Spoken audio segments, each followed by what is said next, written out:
the bottom line.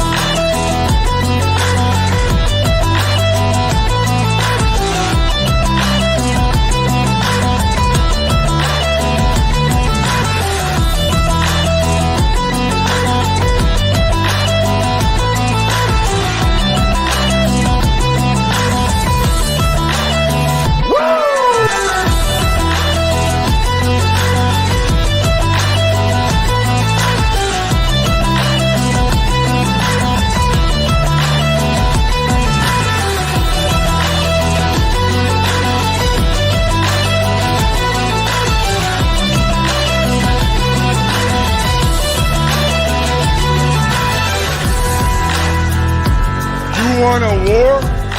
You're going to get one.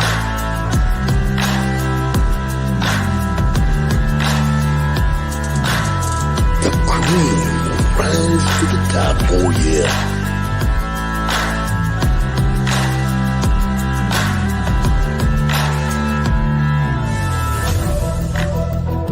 Now you want to get nuts? Come on, let's get nuts.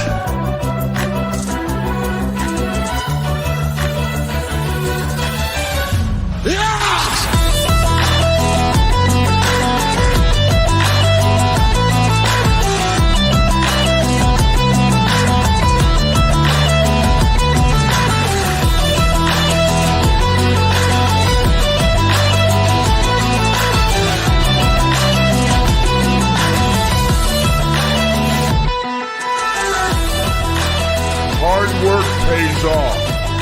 Dreams come true. Bad times don't last, but bad guys do.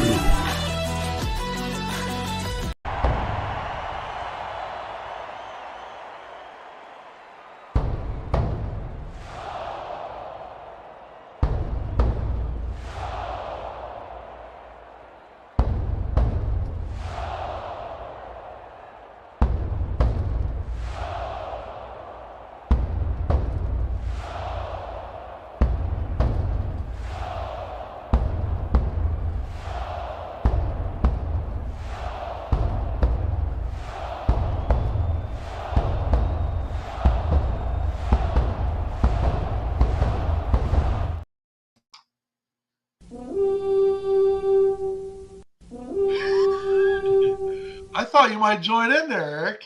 Not even a chance. Not even a chance, huh? Gosh. It's gotta freaking end. It's gotta end. You know what normally would come next. But I'm not feeling real festive. I think I'm going to drop that first part. You know, and I'm going to start referring to him again as Sam frickin' Darnold because he kind of lost the Caesar Sam logo. Yeah. Intro. You know, maybe I'll just do it real quick. The old Up there, real quick. I did it real quick. could be tipping the other way. Did you see the shot he took that first half? Come on, they all take shots. I tell you what, my daughter sent me a text and she told me he needed to toughen up, and I said, "You take a shot like that and see if you spring right up." Yeah, you get a free chiropractic visit on the field and see how you feel. 310-pound guy put his helmet right in the middle of your ribs and see if you spring right up there like a spring chicken. Hey, you know, here's the deal about Sam Darnold. And I know you were all out on him when they picked him up. Now you're all in on him. Now you're kind of falling away. But, you know, Sam Darnold doesn't have to be anything magical. Sam Darnold just has to not make mistakes, do what's asked of him, and call it good. Let the defense cook, you know, take advantage of the turnovers. I saw a stat the other day. You know, we could probably spend a whole hour on this, but how tough is the NFC North? You know, when it comes to takeaways, and in this order, it goes Green Bay, Minnesota, Chicago as far as takeaways in the entire NFL. I mean, that's pretty salty. I don't know where Detroit falls, but three of the teams in the division leading the NFL in takeaways. I think it's 14, 13, and 11. That's pretty salty. Well, I do agree that Sam Darnold has a lot of pressure taken off of him because I think you'll agree that Minnesota's defense appears to be legit. Yeah, there's no question. And then, you know, you look at the defenses. I mean, Chicago's defense is damn solid. Minnesota's defense is damn solid. Probably the weakest defense in the division is Detroit. So, I mean, you can't. There's not a North team that you could sleep on. I mean, you can't say, oh well, Chicago's coming to town. There's a win or Green, but you just can't do that with any of these teams. So I mean, it sucks being in the North because now you're like, well, we got to go through the gauntlet. But I guess it's better that way than being in a crap division and then being one of those crappy teams. So, hey Henry, thanks for joining in. Yeah, Chad had to rain on my parade. The Vikings went up 20-10, and feeling real good about how the game's going. And he's got to throw me a text to remind me that these guys are going to rip your heart out. Well, they are. It's coming. You've seen that Indiana Jones where he puts his hand on the chest and he's chanting all sorts of and then all of a sudden he's got the beating heart in his hand. That's what Minnesota at some point in time in this year is going to do to you. And probably I'm seeing flashbacks of like 98 playoff. Yeah. Like 98 where it's like we're going to the Super Bowl, you're like 15-1. Oh my gosh, we're going, and then it's like, and then your heart's just beating the hand. And Minnesota Vikings collectively just. He was a puddle. He was a puddle at the end of that game. I mean, it took him 5 months to recover from that game. I tell you what, he woke up in the middle of the night screaming, "Mapper!" I tell you what. I was about another 10 yards away from curling up on the floor and sucking my thumb there for a while. It got pretty hairy there towards the end, but let's get going on it here. Let's take a few minutes here and let Brett give us a brief UFL update.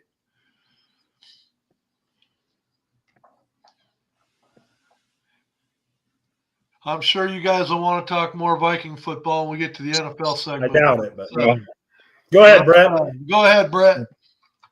On the UFL side of things, the league officially released the home and away schedules this week, actually Monday, if some of you are not aware. A lot of the team's tickets are going on sale next week.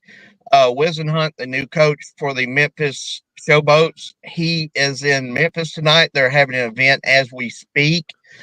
Skip Holtz was supposed to be in Birmingham tomorrow night. We were supposed to have an event there, and that got postponed because of the hurricane headed towards Tampa, where Skip lives. Him and his family live. Other than that, Houston Roughnecks are totally overhauling their roster, so it's going to be very interesting next spring to see what all they bring to the table back at TDECU Stadium. Other than that, Pearson signed back with the Birmingham Stallions. There's been a lot of good signings. There's been some teams that have signed some of their college picks that they took in the college draft. So as of right now, that's really it, other than, like I already mentioned, tickets for most teams go on sale next week. Yeah, I'm sure everybody noticed that, the Battlehawks are going to enjoy that additional home game this year from the San Antonio Brahmas. They got kind of used to coming to St. Louis last year, so that's not a trip that a lot of the uninformed San Antonio fans, which I tried to mention it on their X page and on their Facebook page, they were, some of them were pretty upset and didn't understand why that was. They've got so many events going on scheduled in San Antonio this year at the Alamo Dome, including the Final Four, Disney on Ice. There's a couple other big events that they have there every year, and they just could not make it work. But moving forward, that should not be a problem. So I know there's some that's upset, but you got to understand they could not, one way or the other, have that extra game in San Antonio this year, unfortunately. So we're going to take Brett off the screen. We got to pace him. We don't want him to overexert himself too quick. So let's take him off. And I think this week we're going to do something a little different. We're going to start off with the Big 12 instead of the Big 10. So Chad, I'm going to take you off for just a little bit, and let's put up Eric's Big 12. Once again, second week in a row, huh? Yeah, last week, of course, as it is in the Big 12, I mean, I would argue, except for what happened this past weekend in college football, as wild and wacky as it was, I would argue that, when you look at some of these other conferences, the teams that are going to be up top. The thing I love about the Big 12 is I think the Big 12 is wide open, more competitive games. You just never know. Right now, there's 5, maybe 6 teams that could win this thing, and you look at the Big 10. I mean, who are we talking about in the Big 10? I mean, Ed, if you were talking about the Big 10, who's going to win the Big 10?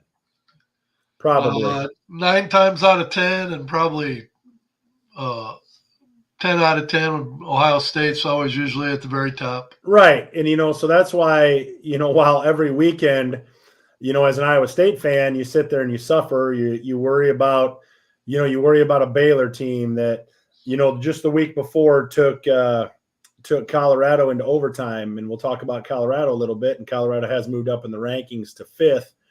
So Baylor comes to Ames, and you're like, well, what is this game going to look like? And for a while there, it looked like Baylor was really carrying some pretty good water, but Iowa State kind of stuck their foot in them and really rolled them 43-21. So definitely, when you look at common opponents and what Baylor is able to do to some of these other teams, Iowa State really kind of handled Baylor pretty easy. So they're gonna stay in the top spot. BYU still in the second spot, undefeated as well in the conference. Utah, Kansas State, Colorado, very similar to last week. Colorado did move up one. Texas Tech is a big mover.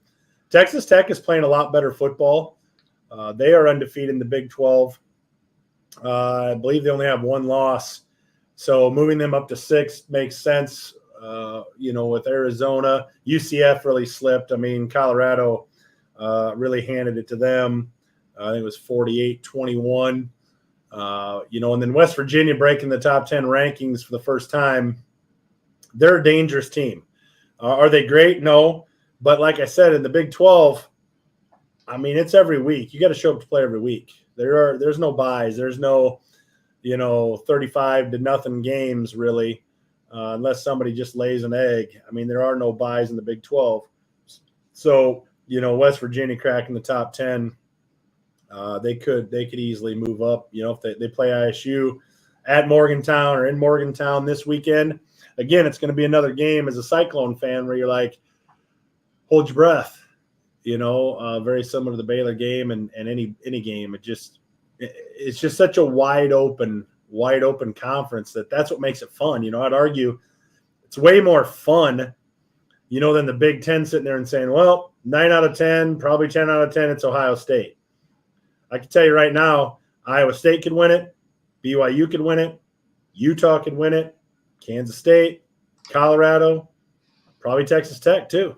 So it makes for a lot of interesting games and a lot of fun on the weekend. So, but that is the Big 12 power rankings for week 7.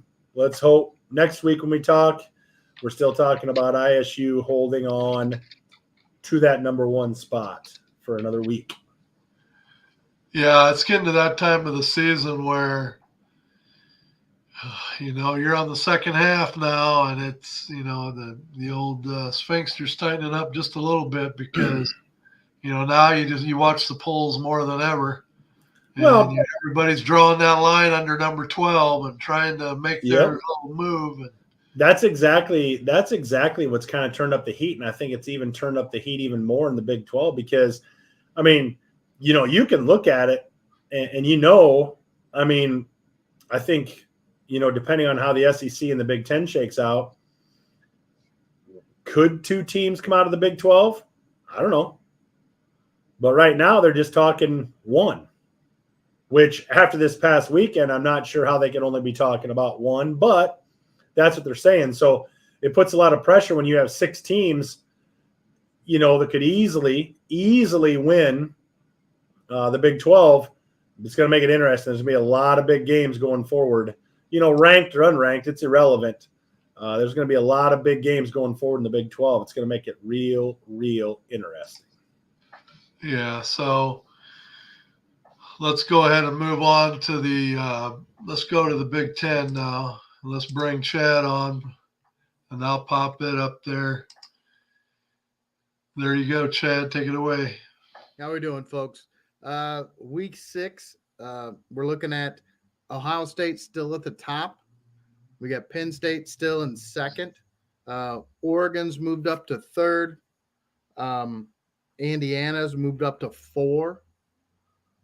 We've got Washington moving up to 5.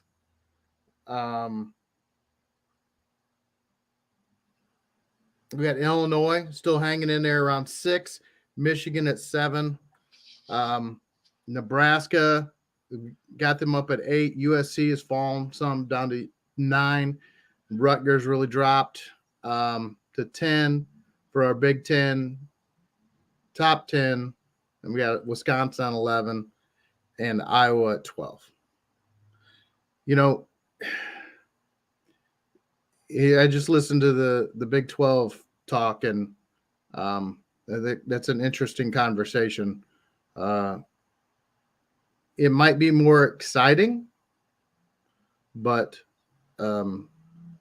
just because you move better quality teams out of the conference, bring lesser quality teams in, what does that really do for the conference? Does it make it stronger? I guess it makes it more exciting. Okay. But I don't know if it makes it stronger. Let's pop this off a minute and bring Eric on and let Eric have a chance to go back and forth with you a little bit on that. I think that after this last weekend, with all the upsets, I think it shakes up everything, which is interesting. It was certainly blew all of our picks up. None of us did worth a dang picking games this last week.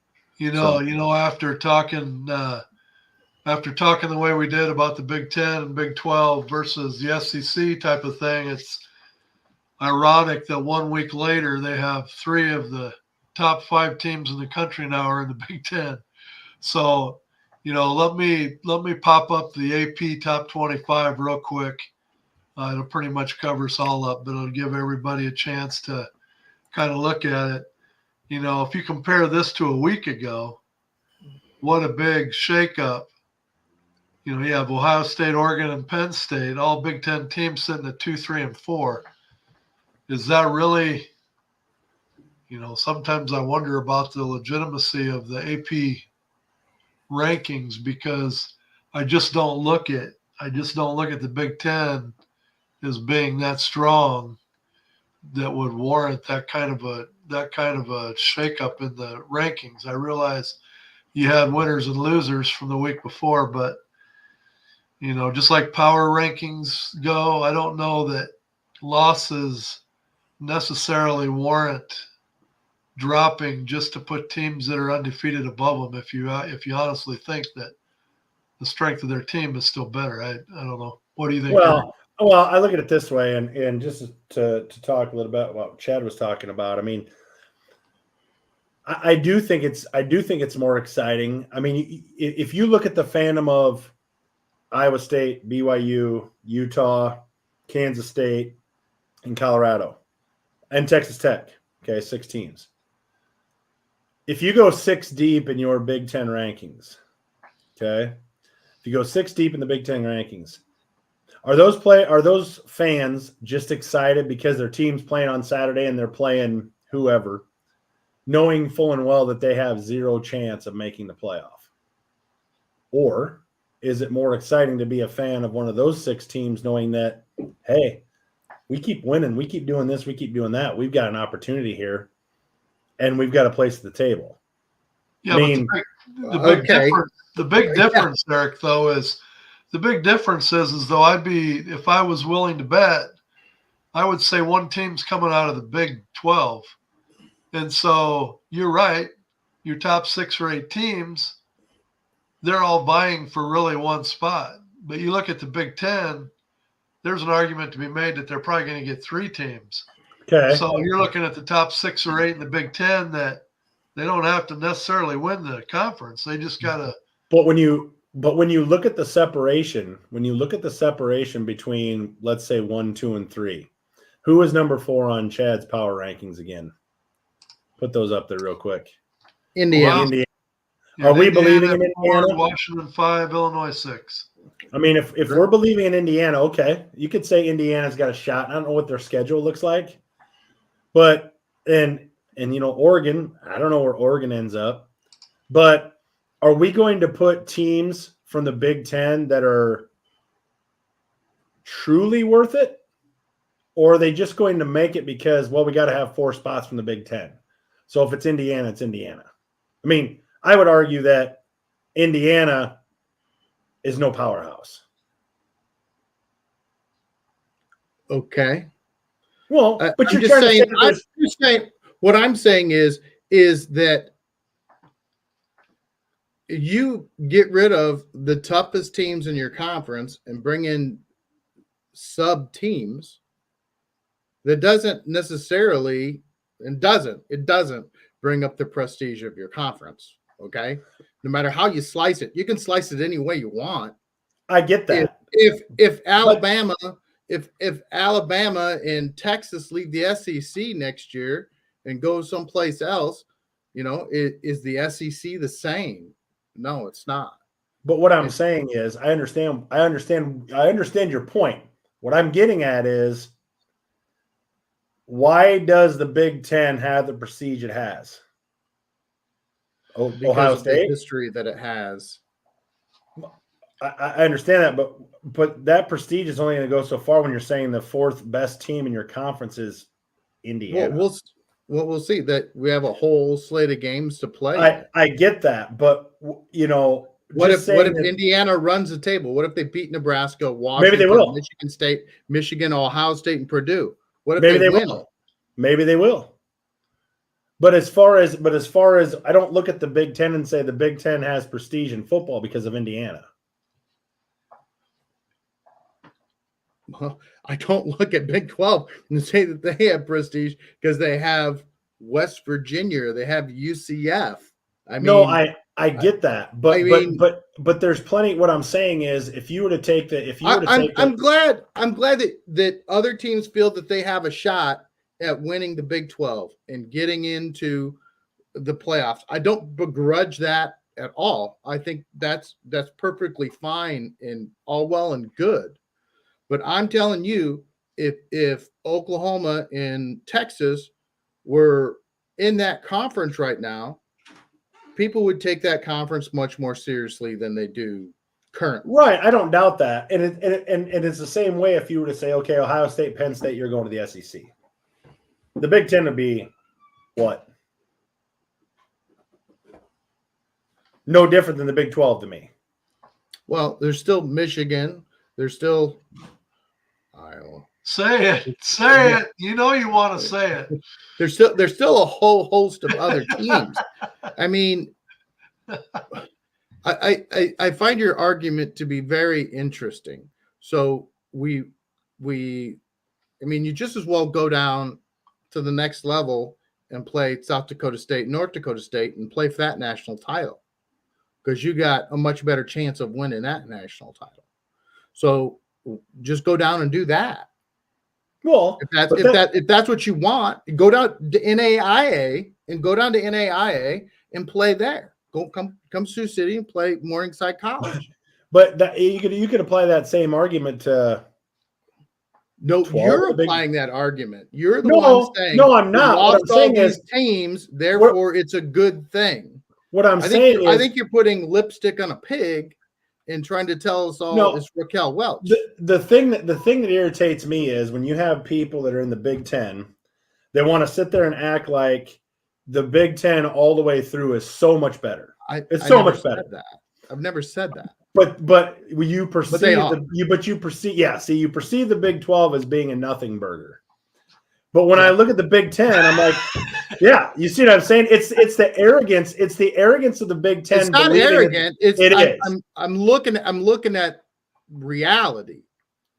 And I think the Big Ten currently as it exists competes with the SEC?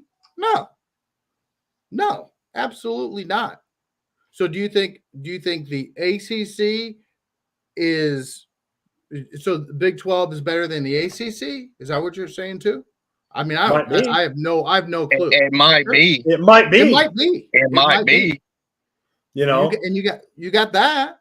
but I it's mean, I just don't understand. I just think the argument, and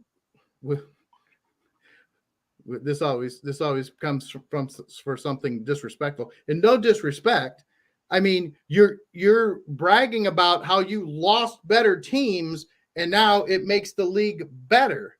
That's not possible. Well, no, because I mean, in the thing about the Big 12 is the Big 12 had actually, aside from say 10 years ago, a lot of teams in the Big 12 had gotten closer to Texas and Oklahoma. I mean, it was not out of the realm of possibility. Iowa State beat Texas, and they competed with Texas for the last 6 years. So they had gotten closer. What irritates me is, and Oklahoma, same thing, but what irritates me is when now that Oklahoma and Texas are gone, they fail to look at like the rest of the league. Oh, they're a bunch of freaking worthless teams. Well, to me, looking at the Big 12 and saying there's just a bunch of worthless teams left and they're not getting since Texas and Oklahoma left would be like me saying, well, if you took Ohio State and let's say Penn State out of the Big 10, you just got a bunch of worthless teams left over that are riding the coattails of what Ohio State has been for the last 10 years for them. So what do you think about what Chris says here about should they consider joining the ACC and Big 12 together? You know, Chris, I've actually thought about that. That's not a bad idea. In our debates, and here's what I think should happen. If the ACC and the Big 12 do not want to get swallowed by whatever the Big 10 and the SEC are trying to do, which I think we all know, I think we all agree what they're trying to do. If you were to look at the ACC and you take the powerhouse in the ACC, the perennials, even though I would hate to be, I mean, Florida State, oh God, they're a train wreck all the time. But if you took those teams, say you took the top 5 or 6 teams out of the ACC and you took the top, 5 or 6 teams out of the Big 12, then I think you would have a lot better ground to stand on. Now, how do you do that? I don't know. I mean, like I just said, the Big 12 is wide open enough. I think, I don't know as much about the ACC as far as top to bottom, but right now, Brett, you would know this. Who's leading the ACC? Is it Clemson? Miami. Oh, Miami. Yeah, Miami. And then Clemson, correct? So if you had Miami, Clemson, Florida State by default, and then, 3 teams, depending on how you want to line them up, say 6, and you took the top 6 teams out of the Big 12, I mean, now you would have a conference where, you can make an argument. You had the prestige of the Miamis. I know they haven't been great for a long time, but I mean, you have the prestige of those teams, I guess, to piggyback off of. You can mock that all you want, but but it's true. The eyeballs, the dollars, the TV money. Yeah, but all in there. But so answer Steve's question, Eric. He wants to know what you mean by Steve. The SEC and Big 10 trying to do. There's a lot of stuff going around. The SEC seems to be the driver on this. If you get a chance, look up Project Rudy. That'll explain it. There's some articles out there you can read about Project Rudy, but basically what they're trying to do is the SEC and the Big 10. And I don't know if this will include teams from the ACC, if this will include teams from the Big 12. I think the Pac-12 probably won't be involved at all. They're basically what is basically going to come down the pipeline. I don't know what the time frame on this would be. Is they are going to take over NCAA football. It won't be NCAA football. It'll be something else, because the NCAA has made an absolute mockery of NIL. They've made a mockery of the transfer portal. They've made a mockery of discipline and how they dole out discipline. And just, I agree with what's happened that way. And I think we've all agreed on this show that something is coming down the line. So what that'll look like, who knows? I know there was an advisory board. I know the ADs from the Big 10 and the SEC met in Nashville this past week. What came out of that, time will tell.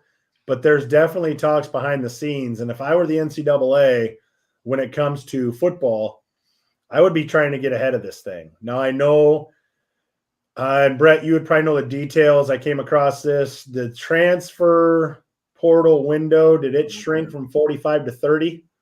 Yeah, they've shrunk the portal recently. I didn't even get into the nuts and bolts of it, but yeah, they recently shrank that. It's just so tough for some of these schools and some of these coaches right now to field a team. And again, part of the reason Nick left is because you're having to recruit for 25, 26 right now.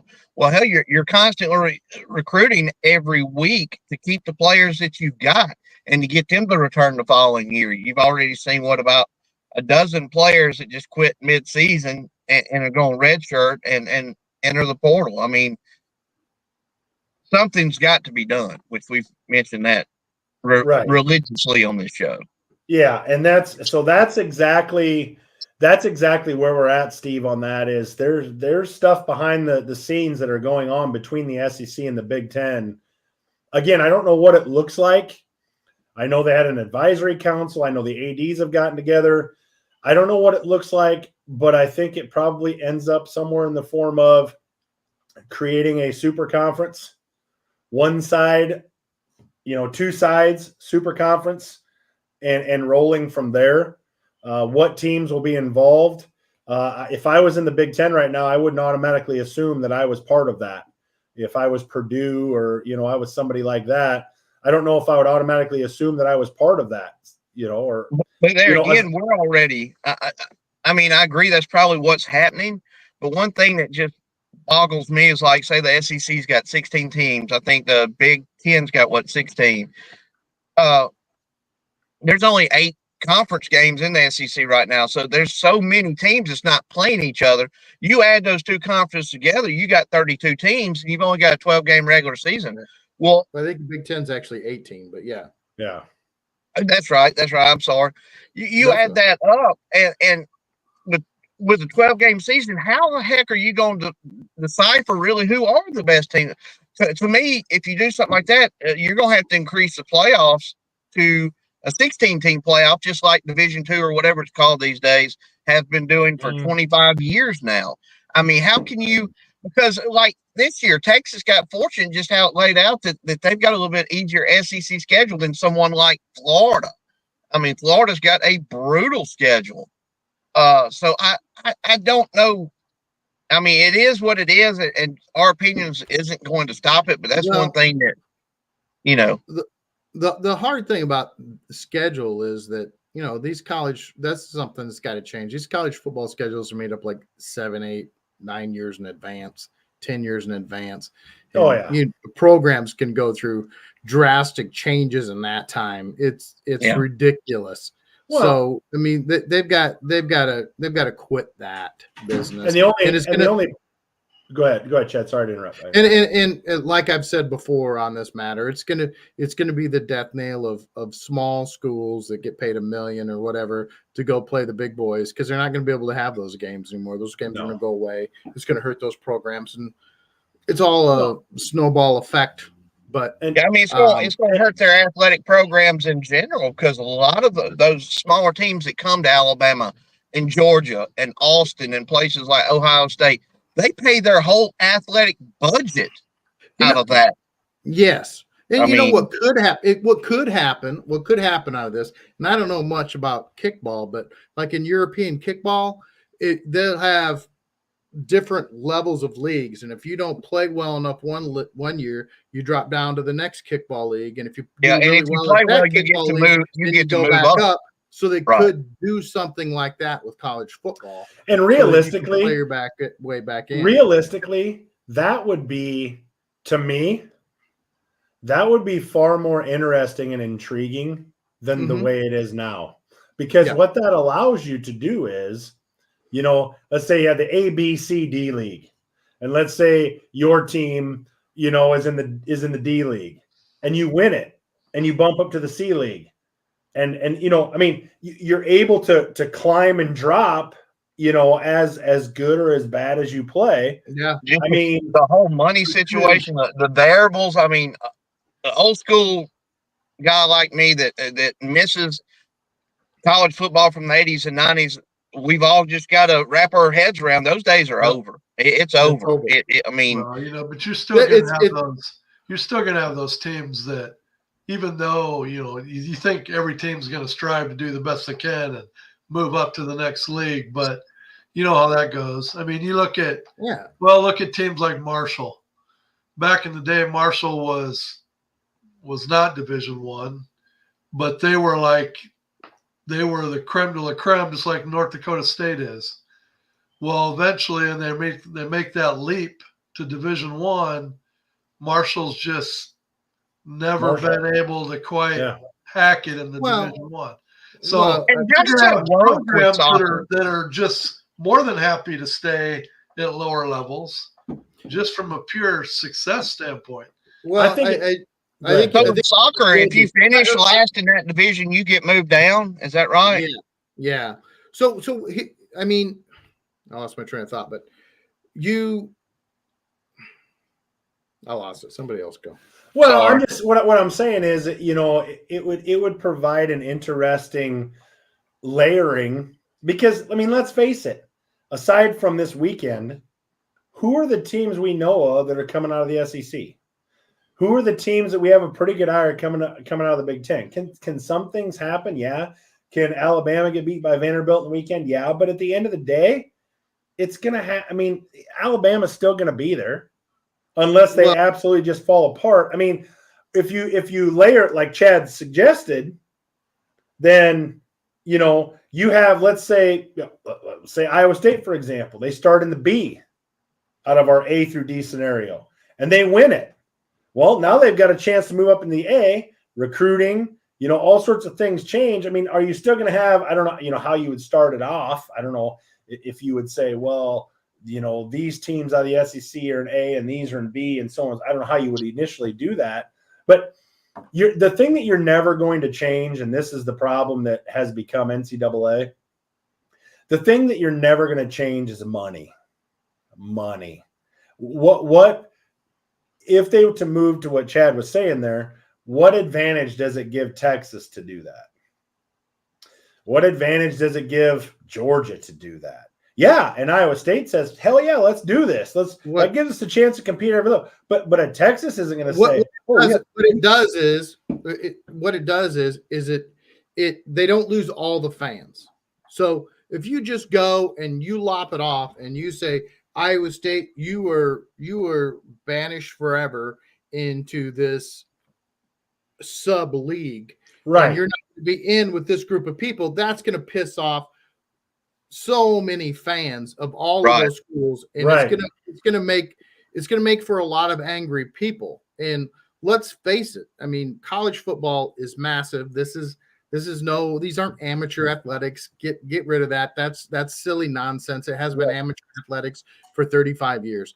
So, but what could happen is another alternative is all of these teams section out. So the SEC, Big Ten decide who they're going to take, and they'll take Notre Dame, and they'll bring Clemson in, and they'll bring Miami in, and then they push some of the lower teams out. And then they go and they start their own thing. Well, then the NCAA still has control of these people. And so these teams then have their own national title and their own playoffs that they play for, just like you were, talking about with the Big 12. I mean, they still have aspirations and can still do things, and they got a better chance at winning a tournament and winning a national title. But do you think, so what happens? So what would you say if Nebraska isn't part of that? There's an excellent chance that Nebraska is not part of that. There's an excellent chance. Now, I've got a problem with that with programs that like Nebraska and USC that might not be on that level right now, but over time have been, the blue bloods of college football. I've got a real problem with that. With starting in second or third tier, Yeah, I would guess they would initially start out with that because of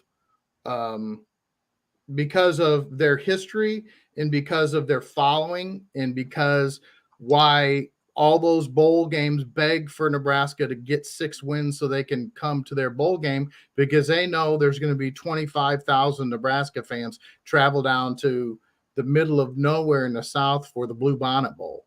Because Nebraska fans travel, they will go wherever to watch their team. Right. Yeah, Iowa State does that too. You know what I'm saying as far as oh yeah, they do. Have you ever been to an Iowa State bowl game? It's crazy. So let's get the let's come full circle on all this and get we got to do the SEC. We got to get the SEC involved. Oh yeah, jeez. Can't forget about the SEC, can we, Brett? So let's all slide to the side. Let's all slide to the side so we can all. Ladies and gentlemen, welcome to the main event. Big unveiling. What the hell happened Saturday, Brett? That's what I wanted. Well, that was one of the posts on the bottom line, was me sitting there trying to figure out what the hell happened Saturday night when I was making posts and stuff like that. Look, Marty blames it on Saban. Well, you know, Marty, along with some other people I know, was kind of dead set on how the first thing they'd asked me last week was how bad we're going to beat Vanderbilt. How much you think we're going to beat Vanderbilt by? And I said, I'm telling you, I said, it's going to be a struggle. I said, that quarterback's got something special. I said, you were playing a team and ain't got nothing to lose. And then we just came off a huge, gigantic game in Tuscaloosa. It was, I mean, back and forth at the end. It meant so much to our players. There's so much want to and effort and focus that goes into football. That, I mean, the line, which told me already that Vegas was thinking something because the line wasn't between. This isn't Vanderbilt from 5 years ago. Vanderbilt is a missed field goal from being 4-1 right now. They should have beat Missouri and Columbia. So I knew it was going to be a struggle. I think I told most of the folks I know, including Marty, I think Bama might win by 10 or 14. And no Alabama fan thought it was going to be like that. And between mistakes and lack of focus and some bad preparation and just a hangover from the week before, we got what we deserved. And you got to give Vanderbilt all the credit in the world. They wanted it more. They played harder. They're full of juniors and seniors. And I tell you, great game plan. All the respect to Vanderbilt. And it happens. It happens. Look, Miami should have lost to California. Oh, Miami got helped. Tennessee went to Arkansas. Yeah. Tennessee went to Arkansas and lost. How many other upsets were there? Michigan lost to Minnesota. I mean, we can go on and on and on. There's usually USC lost to Minnesota. USC, yeah, Minnesota. There was so many. Well, Michigan was favored over Washington too, or no. Actually, Vegas had them a 2-point, but everybody thought Michigan was going to win that game. Right. And Washington kind of handled them. There's usually about 2 weeks a year where stuff like this happens. You know, Georgia's lost to Vanderbilt at home and lost to South Carolina at home since Kirby Smart's been the coach there. It can happen. Right now, Texas really hasn't played anyone. I got them at number 1 because of their talent, because of the play calling, and the fact that the teams that they have had on their schedule, they've dominated. Georgia at 2, they're still one of the 10-ton gorillas, so to speak, in the SEC and in the nation. That was a hell of a hard-fought game in Tuscaloosa, and they, you know, came. Brett lock up. Brett locked up. Yeah, he went silent. So, Brett, you good? Oh, you're back, Brett. Keep going. You locked up there. Go ahead. Did somebody fire around through the deer blind there? Man, it's almost hunting season around here. Texas A&M only lost to Notre Dame the first game of the year by, I think, a field goal. They have really, really came on. Look at what they did to Missouri. Texas A&M, somebody you need to pay attention to. Tennessee, I was really surprised at their offensive play calling in the first half of that game. And again, when you're on the road in an environment like that, in the underdog, you give them hope. When you give them hope and let them hang around, you got a big problem. But I still think Tennessee will be there in the playoff hunt by the end of the season. Alabama, I got at 5. They deserve to move down there, if not lower. We still, in my opinion, have the talent. I never thought we were going to have a problem offensively hiring DeBoer, but there is an issue on defense. I spotted it week one. He had a fantastic game plan the first half against Georgia. There was probably 20 plays at Vanderbilt Saturday where Alabama had men out of position on read options and on play action plays, just totally out of position. Just people missed their assignments. But I still think we have top 10 talent on that defense. So there's a problem somewhere, but that's where I got them. Ole Miss came firing back after their upset against Kentucky and went down to Columbia and just from pillar to post just handled South Carolina. I didn't see any tweeting from Lane last week. I knew he was mad and focused. And Ole Miss is still somebody you got to worry about. I got LSU at 7. They keep winning. Again, they've got a very talented offense. They've got a lot of problems on defense, just like Alabama, except for, we'll see in the next couple weeds. Them's fighting Missouri, words for Ed right there. Well, I had Mizzou is to, awful. I had to put Ed's going to that come up after that dude. I had to put it up because Steve's a Mizzou fan, and I would just say, man, I was watching that game too, and I felt the same way. It was just so evident that Mizzou's psyche is so fragile. Yeah, put it this way, Steve. They had a couple calls go against them that right away in that game, and it's like it just broke them. I couldn't believe. I almost put Missouri at 11 or 12. I had a time between Missouri, Vanderbilt, Arkansas, and Kentucky. I was very high on A&M last week because I'd watched Missouri games, and they are not the same Missouri team as last year. I think they missed a couple of those pass rushers, and their running back, which is now with the St. Louis Battlehawks. That kid, they fed off that kid a lot. Got Vandy at 9. They were close to being 4-1. They took down Bama. Give them respect. Arkansas, they did everything in their power to blow the 2 games they've lost, but I think they're 3 or 4-2 now. They took out Tennessee. They've got potential there with that team, especially with Petrino calling the plays. Got Kentucky at 11. Kentucky took down Ole Miss on the road. But I don't forget they almost beat Georgia, but they let South Carolina come to their house and beat them by 4 touchdowns, and that's why I have them at 11. Oklahoma at 12. Again, between 8 and 12, you could probably juggle these around, and a lot of people will probably come after me over these power rankings. You could argue for any of these teams to be between 8 and 12. They've got a lot of problems on offense. They're taking on Texas Saturday in the Red River shootout. And, guys, if y'all have never watched Oklahoma and Texas, it's always been an 11 o'clock game at the Cotton Bowl during the Dallas Fair. They've got it at 2:30 now on ABC, and it is a wild game. There is always tons of big plays, crazy turnovers, stuff you don't see in other games. That will, one way or the other, I still think it'll be an entertaining game. Florida, I got them moving up a little bit. They've found a running game. Their quarterback has gotten his feet under him, but they have got a gauntlet coming up. South Carolina, what in the world happened to you to where you dominated Kentucky? Should have beat LSU at home, and then you just get boat raced at home by Ole Miss. And then I got Auburn. Sorry, Jay, at 15, and. Like I said before the season started, the main thing they're going to have to worry about is quarterback play, that they just still don't have a quarterback in. Boy, has it reared its ugly head with all the turnovers and interceptions you guys have had. So what Arkansas, Oklahoma. So what did you think, Brett, when you saw the AP top 25 come out Sunday, and that out of the top 5 teams in the nation, that 2, 3, and 4 were all Big Ten teams? Well, what was your initial response? Did you think it was legit, or?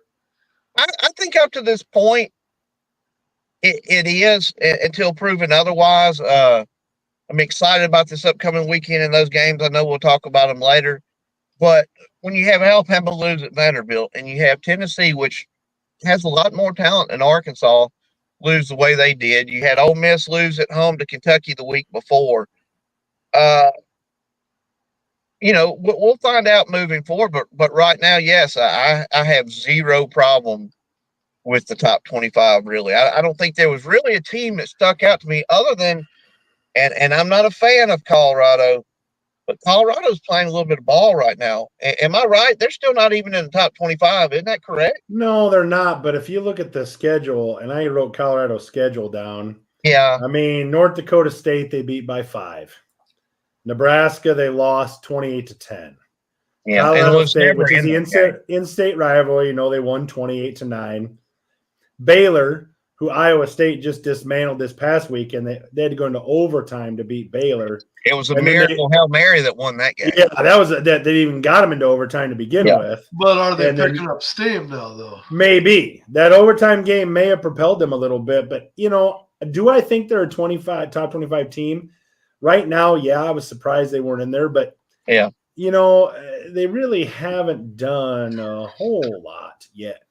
Especially they've got some games coming up, right? And that's kind of, but that's kind of where. Hold on, Ed. Hold on. That's where I kind of think the Big Ten's at. They really haven't started to play yet. You know what I mean? Ohio State haven't had the big matchups yet, right? Well, and that's what you're seeing. Colorado's got K-State this weekend, so that'll show a lot. If they beat K-State, you guarantee they'll in the top 25. Yeah. Yes. So let's talk about Jay's question here. You guys were talking about the conferences and how deep they go and the recognition they get towards the playoff, the top 12. Jay's asking you, how do they fix it? What do they do so that conferences like the ACC and Big 12 and stuff have a fighting chance every year to actually legitimately get in the big dance? Well, I think the biggest thing that you do is what Chad said earlier. Quit setting these damn schedules up 7-8 years in advance. Allow them to adjust. I've bagged on Iowa for years. They've had the biggest cupcake schedule for the most part in Iowa. They want to sit there, or in the Big Ten. They want to sit there and tout, well, God, we win 9 or 10 games a year. Yeah, but you only play like Ohio State and Michigan every 4 years. Where if you were on the eastern side of the Big Ten, Penn State, Ohio State, Michigan, you're getting those every year. So it's not really calling apples to apples. Well, Kurt Ferentz is going for win number 200 this weekend if you're interested. Yeah, he should be because he's been playing in the West for the last how many years where he gets Sisters of the Poor, College of the Blind, and then, we have to play Ohio State and got beat 35-7 this weekend. You know what I mean? And then they have to play the powerhouse Iowa State every year. And they got beat this year by powerhouse Iowa State. So they've been beaten by Ohio State and Iowa State. So, when Iowa actually has to play somebody that's, not the Sisters of the Poor of the Big Ten. But what I'm saying is, because of the way the Big Ten set the legends and the heroes up, or whatever the hell they call them, Iowa really couldn't do anything about their strength of schedule. So, how do you change that? Do you say? I think the only way that you change strength of schedule is you have to allow for either more games, or now that you have the 12-team playoff and there's more opportunity. Those first 3 games where you're playing Cupcake U and, wherever, you really got to go out and try to find those games. I've never seen, I don't see those teams going out. Now, some of them have. Alabama picked up Wisconsin. I know Wisconsin hasn't been as good lately, but when they scheduled them. Yes, but when they scheduled them, they were. 7 years ago. Yeah, they were. So they actually did try to go get across, Big Ten or whatever. If they would allow teams, that's always been the bugaboo in colleges. One loss can screw your chances up. Yep. So teams were not willing to take those chances. Well, if you can take some of those restrictions off for the 12, or as Brett said earlier, 16, you might see some of those games and you might see some of those. So you can't say, well, yeah, I know Florida State was undefeated, but who the hell did they play? Well, it wasn't the fact that Florida State I mean, they lost their first, second, and third string quarterbacks. That's It was why a they didn't get in the quarterback playoffs. scenario is why they That's didn't. why do they that. didn't get in the Yeah. playoffs. And that nothing to was do with their eyeball. schedule. You can say Florida State got screwed, but for once the committee got it right because they knew that Florida State at that time without their starting quarterback, I'm sorry, I disagree with Jay and anybody that says otherwise. And I remember Booger McFarland and a lot of these. Look, I had one of they my were best going to debates get their online. asses kicked with their third string Yeah. quarterback in the playoffs. Period. Well, and then the NCAA did him a favor by pairing him up with Georgia. And what did Georgia do? Oops. Well, yeah, but I will say this in Florida State's defense: they would have still got beat handily by Georgia, but they had all their other players sit out, their star players, because they wasn't in the playoffs. So I mean, I do think that would have been a competitive game. I think it would have been a really good game if they would have had their starting quarterback, but they didn't. And Right. I think the committee did the right thing there. But Yeah.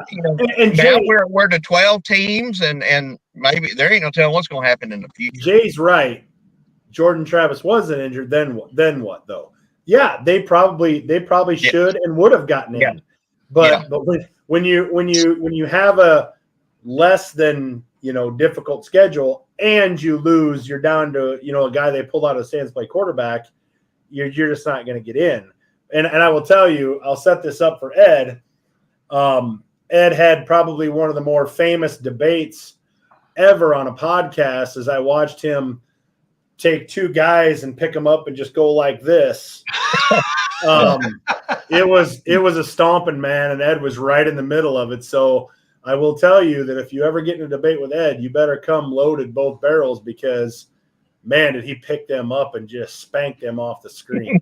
So I watched it. It was tough to watch. Ended with the Rudy chant.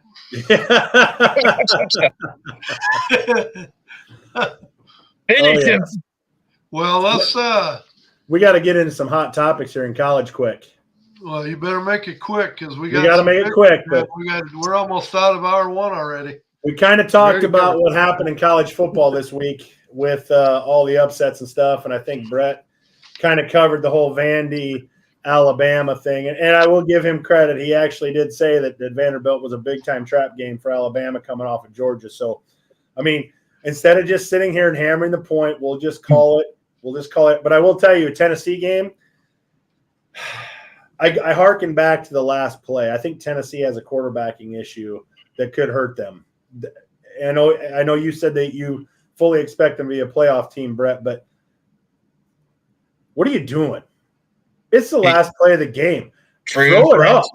You run it out of bounds for a 5. I cannot believe. I mean, worst case, you throw it with your left hand up in the end zone, and maybe somebody catches it. You've got to throw it. Yeah.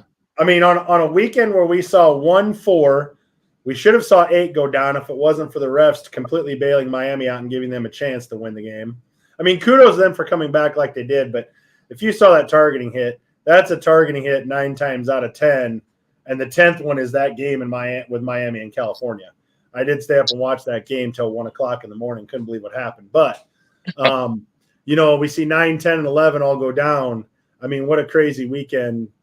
Finally a weekend where, it wasn't – I think we said it last week on the show, I think Ed mentioned it. This is kind of a ho-hum week. We didn't have a whole lot of good games, and it turned out to be one of the greatest weekends in college football in a long time. So we'll take that, but we'll kind of leave it there. But we kind of touched on this a little bit, and I'll start with Chad. Do you think we're sleeping on Colorado? Before I start on that, one thing, Alabama plays my South Carolina Gamecocks this weekend, and they're going to get crushed because of last week. I have a feeling you're right. We're going to crush them. The Gamecocks are saying thank you, Vandy. Yeah. Are we sleeping on Colorado? Maybe. I mean, we'll see. I mean, they've got to bring it week in and week out, and they got to bring it at a high level. And I am still a Deion fan. I think he's a high quality person. Does he do all the right things and say all the right things all the time? No. but neither does anybody else, and it served him well his entire life. The problem is he couldn't say anything. His butt couldn't back up. But the problem is he's an old man and he's saying all this stuff, and now these kids got to back it up, and Right. that's the struggle. That's the struggle. But I hope they're for real. I hope we're sleeping on them, and I hope they're good. I hope they rise up and they take a run at the Big 12 and play Iowa State in the Big 12 title game. I'd love to see that. I would love to see as a Nebraska fan and an old Big 8 and old Big 12 fan. I mean, Colorado was one of our big rivals, and I don't want to see them down, just like I don't want to see Nebraska down. But I think they're for real. I think he's going to bring them up and play. Brett, quickly. They have improved. They have improved. I'm still on the fence. I want to see this weekend, but it just seems like this is their team. I mean, it's from week on, week out, but they do look like they've improved. I believe they should be a top 25 team, but Jay might be right. They might be correct. Yeah. Just don't know with them right now. Jay says the real team will show up, so we'll find out. Ed, what do you think? Are we sleeping on Colorado? I just think the media had it in for them, and I think that they were trying to do everything they could to tear his program apart. And, make no bones about it, they got $8 million between their quarterback and their wide receiver. And, they tried to play it as the rest of the team was nothing but a mass exodus. And, oh, my God, look out. How are they going to field the team? Everybody's leaving town. And he's brought the boys together, and he's got them playing some pretty damn good football right now. So, well, I'm kind of.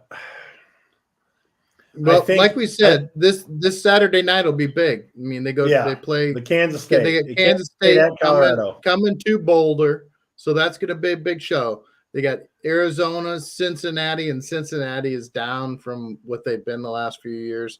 Texas Tech, Utah, that'll be tough, and Kansas. And then they finish with Oklahoma State, who's been massively disappointing. But so I will say that what Ed said is about the media is true. Anytime somebody does something completely different, what do we want to do? We want to tear them apart. We want to tell them they're this. We want to tell them we're that. If it's not part of the establishment, you're supposed to do things. Yep, we want to tear them down. So I do agree that the program is taking hits. I mean, guys leaving, guys coming and going, whatever. And of course, when you leave, what's the first thing as a player you're going to say? Well, he's this and he's that in this program.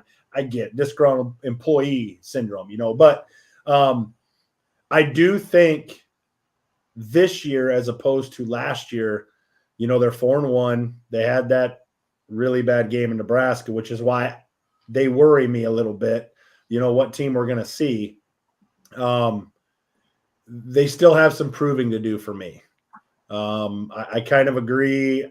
I kind of agree with Jay a little bit. He says, I think Colorado's a good story, but not totally sold yet. That's kind of where I'm at because of the Nebraska game. If they would have went in and handled Nebraska and we're sitting at 5-0, I'd have been like, okay, we got to pay attention to Colorado because Deion's figured it out. But Nebraska was probably the harshest environment they were going to play in, and they have played in, with their scheduling, and they laid an egg. So, going forward, we'll see. Now they get Kansas State at home, so that'll help. It won't be a harsh environment. But if they go lay an egg against Kansas State, then in Green's famous, they are who we thought they were. Yeah, they are who they were. Is definitely going to come forward. So I guess we'll see. This weekend will tell us a little bit about what Colorado is. The last one here, hot topics. Manning or Ewers? Ewers is now practicing again after the bye week. Who do we think Texas has a better chance of winning a national title with? Ed, what do you think? I'd go with Manning. Ed would go with Manning. What about you, Brett? I'd go ahead and make the change give him Yeah. a half Who's season to playing get this going weekend? with the team. And Ewers. They already said that Ewers is the starter. This weekend? Yes, Ewers is the man. I think you give half a season to Manning. By the time the playoffs come, he would be popping on all cylinders. But that's just me. Brett? Yeah. Ewers, absolutely Ewers. He's proved himself the last couple of years, and that rivalry game Saturday, it's different. It's 50-50 in that stadium. Some wild, crazy things happened in that game, and I would absolutely go with Ewers. Chad? I think Ewers is going to have a really short hook. And it wasn't a couple years ago when Spencer Rattler in this game for Oklahoma got yanked for ineffectiveness, and then Caleb Williams came in and lit up Texas and led them back to the victory. From So like 21 that's not, down, like they were down, yeah, and they come back. Yeah. Yeah, as like a true freshman, and and Arch has already got a year plus under his belt. I think Ewers is really good. I think he's got a problem, and his problem is Manning is probably going to be great. Yeah. And can he fend him off long enough? He's got to pitch a perfect game, or Ewers is out. If he's gonna be great in their position to make a playoff run, which they are, and you give the guy 5-6 weeks yet in the regular season to tune up, if you're right and he's gonna be great, what gives you the best chance to run the table and get a national championship? Well, here's the deal. There's no tune-ups. You got Oklahoma, you got Georgia. I mean, you don't want to tune him up against Georgia. No, my thought process is this. I don't believe Georgia that played a few eggs this year, but I don't believe anybody, especially like in Texas' position. I think Texas is in the catbird seat, and I'll tell you why.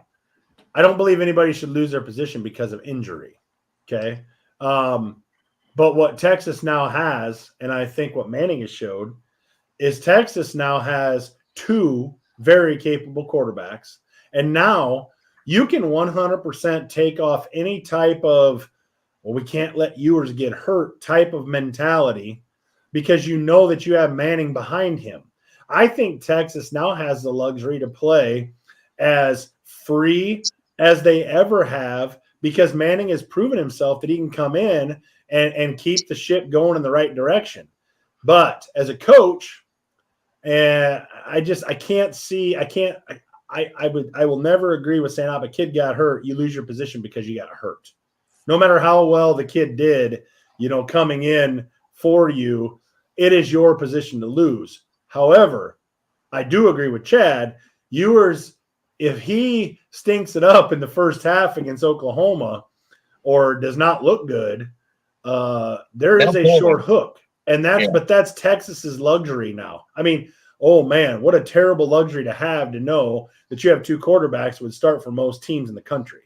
So, I mean, Ewers deserves to start. He will start.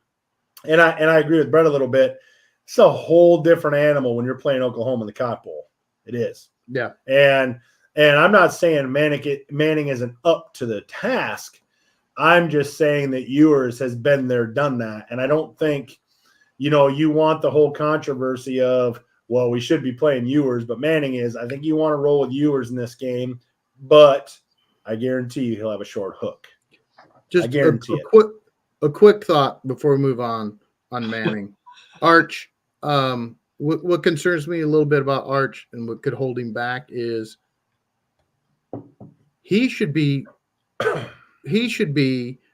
beating on the stable gates, trying to get out there and run and be the man. Yeah. And he is not. And I get it. He's being a good soldier, but you can be a good soldier and you can still be sitting there ready to. He just doesn't come off to me. And maybe I'm reading it all wrong.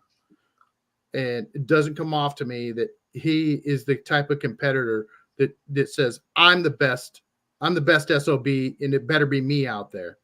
And that's what you want. And I don't know if he's got that. But No, he's got the pedigree for that, but that's not really Sure. the Mannings. That's not really the I was Mannings. going to say, You that's know? not really Oh, I that don't family know. No. personality. No, it's not. You know, It's really not. that was more Peyton than you think. yeah, Well, but more Peyton, but not necessarily Archie or Eli either. no, Eli was very reserved guy. You know, I mean, he was a 2-time Super Bowl champion, but you'd never know it talking to him today. No, I mean, no. and so I think he probably falls more along the lines of that.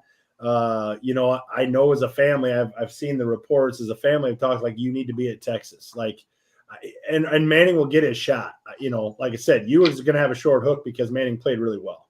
Yeah. So Okay. all right, let's get to the picks. We got to get moving on, boys. Yeah, let's get to the picks. Let's Okay, get to now the first the game picks. here. Game number 1. Washington travels to Iowa City to play the Iowa Hawkeyes. Ed, who you got, bud? Iowa is a 2.5 point favorite. Kurt Ferentz going after win number 200.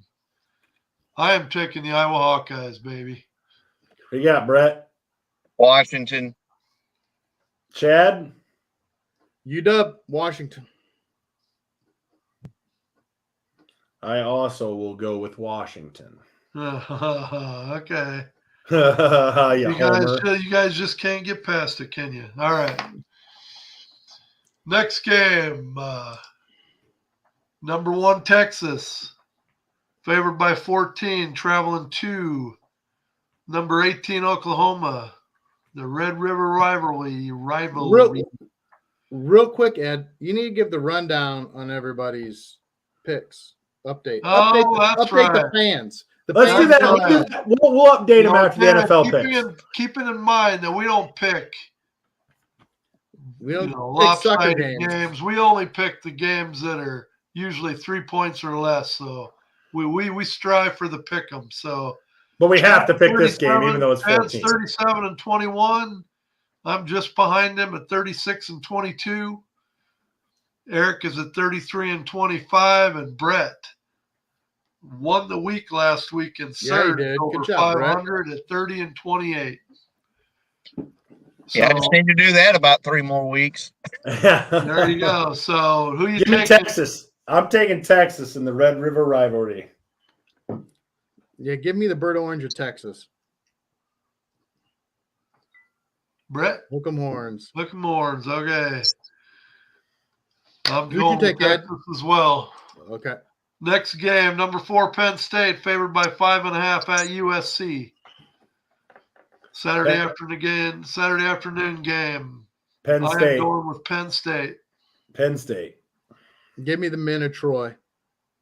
Ooh. I'm going with State. It might not be Happy Valley, but wow, look at Chad. Look at Chad. USC's got some problems. Yeah. Next game, number 2, Ohio State. 3-point favorites at number 3, Oregon.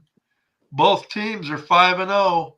Saturday night primetime game. What do you got, Chad? Give me the Mighty Ducks. Give me Oregon. Wow. I'm going Ohio State. They're too big up front on both sides. This might not be even a 3-point game, but Brett? Ohio State, and I think it will be a good game for about 3 quarters. And that's a tough place to play, fellas. Those seats, that's one of the loudest stadiums in college football, but I just think Ohio State's just going to be a little much for them. Yeah, I'm taking Ohio State as well. Ohio State hasn't really been tested so far this year. I think they've got a lot in the tank yet. You haven't even seen their best football yet, so I'm going Ohio State. Ole Miss, number 9, Ole Miss, 5-1, 3.5-point favorites at number 13 LSU, who is 4-1. Saturday night, another SEC, Saturday night. Brett, who you got, bud? Primetime game. Man, it's going to be a fun one. I'm going to have to find me a good sports bar to watch all these games Saturday night. I'm going with Kiffin, baby. Hotty toddy by 3. And it's always fun to watch these two play. It's going to be wild. I'm taking Ole Miss. Yeah, give me the Rebels. Old Miss. Yep, same with me. So I'm actually hoping Chad's right on the Oregon and the USC because that would really shake the Big Ten up, but we'll see. Yeah, it's clean sweep for Ole Miss. Got number 11, Iowa State, 5-0. Heading to West Virginia, who's 3-2. Iowa State's 3-point favorites. Another Saturday night primetime game. Got 3 really good games going on at the same time Saturday night. Yep. I'm taking Iowa State. Yeah, give me them Cyclones. Clean sweep, Cyclones. Might be a little interesting though. It's gonna be a good Eric game. said, West Virginia's playing some offense right now. And Morgantown can be a difficult place to play in. Yeah. Last game of the college for this week. Number 18 Kansas State. 4-point favorites. They're 4-1 heading into Colorado, who's also 4-1, unranked for yet a 4th Saturday night game on ESPN. What do you think, Brett? It's gonna be another game I'm gonna lose, but I'm taking Colorado. Chad? Give me them Buffaloes. Ralphie. That's right. God, this is such a coin flip. If it was at Kansas State, this would be a lot easier. No, I agree with you there. But at Colorado, it may give them the edge. But Colorado's laid some big eggs at home too. Give me Kansas State. I knew that's why you asked me first. You want to go the opposite. Trying No. to I saw. Oh, I don't need to. I got plenty of games away from you. Oregon, I got plenty of games, but this game is just such a coin flip. Ed, who'd you take? I am going with Colorado. Ooh, I got a chance to make a game up. I am going with Colorado. Man, Let's go ahead and take a break, and then we're going to hear from our sponsor. And when we come back on the other end, it'll be time to talk NFL. We'll be right back. And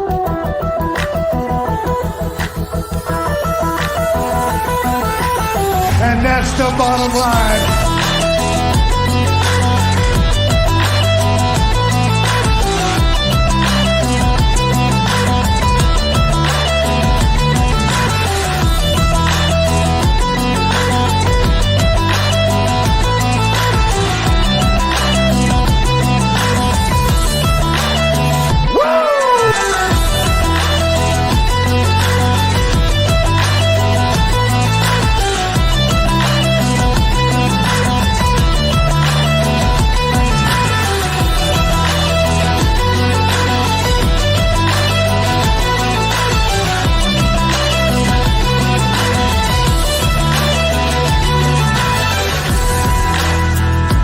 You want a war? You're going to get one.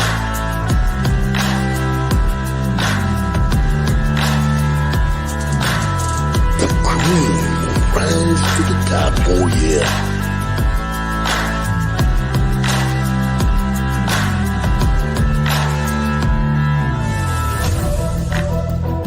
Now you want to get nuts?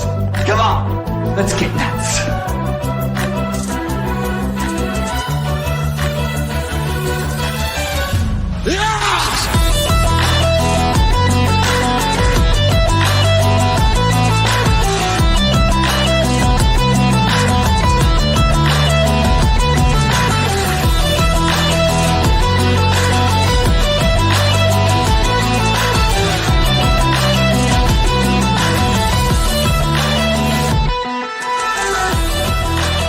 Hard work pays off. Dreams come true. Bad times don't last, but bad guys do.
what you gonna do today? I got my A game. You got your A game? A game? He got his A game.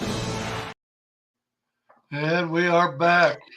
Hey, Always real quick, gotta cut you off. Debbie, thank you so much, girl, for tagging a lot of our buddies in here. We really appreciate it. Thank you so much. That's my Yeah, I really Georgia appreciate buddy. that.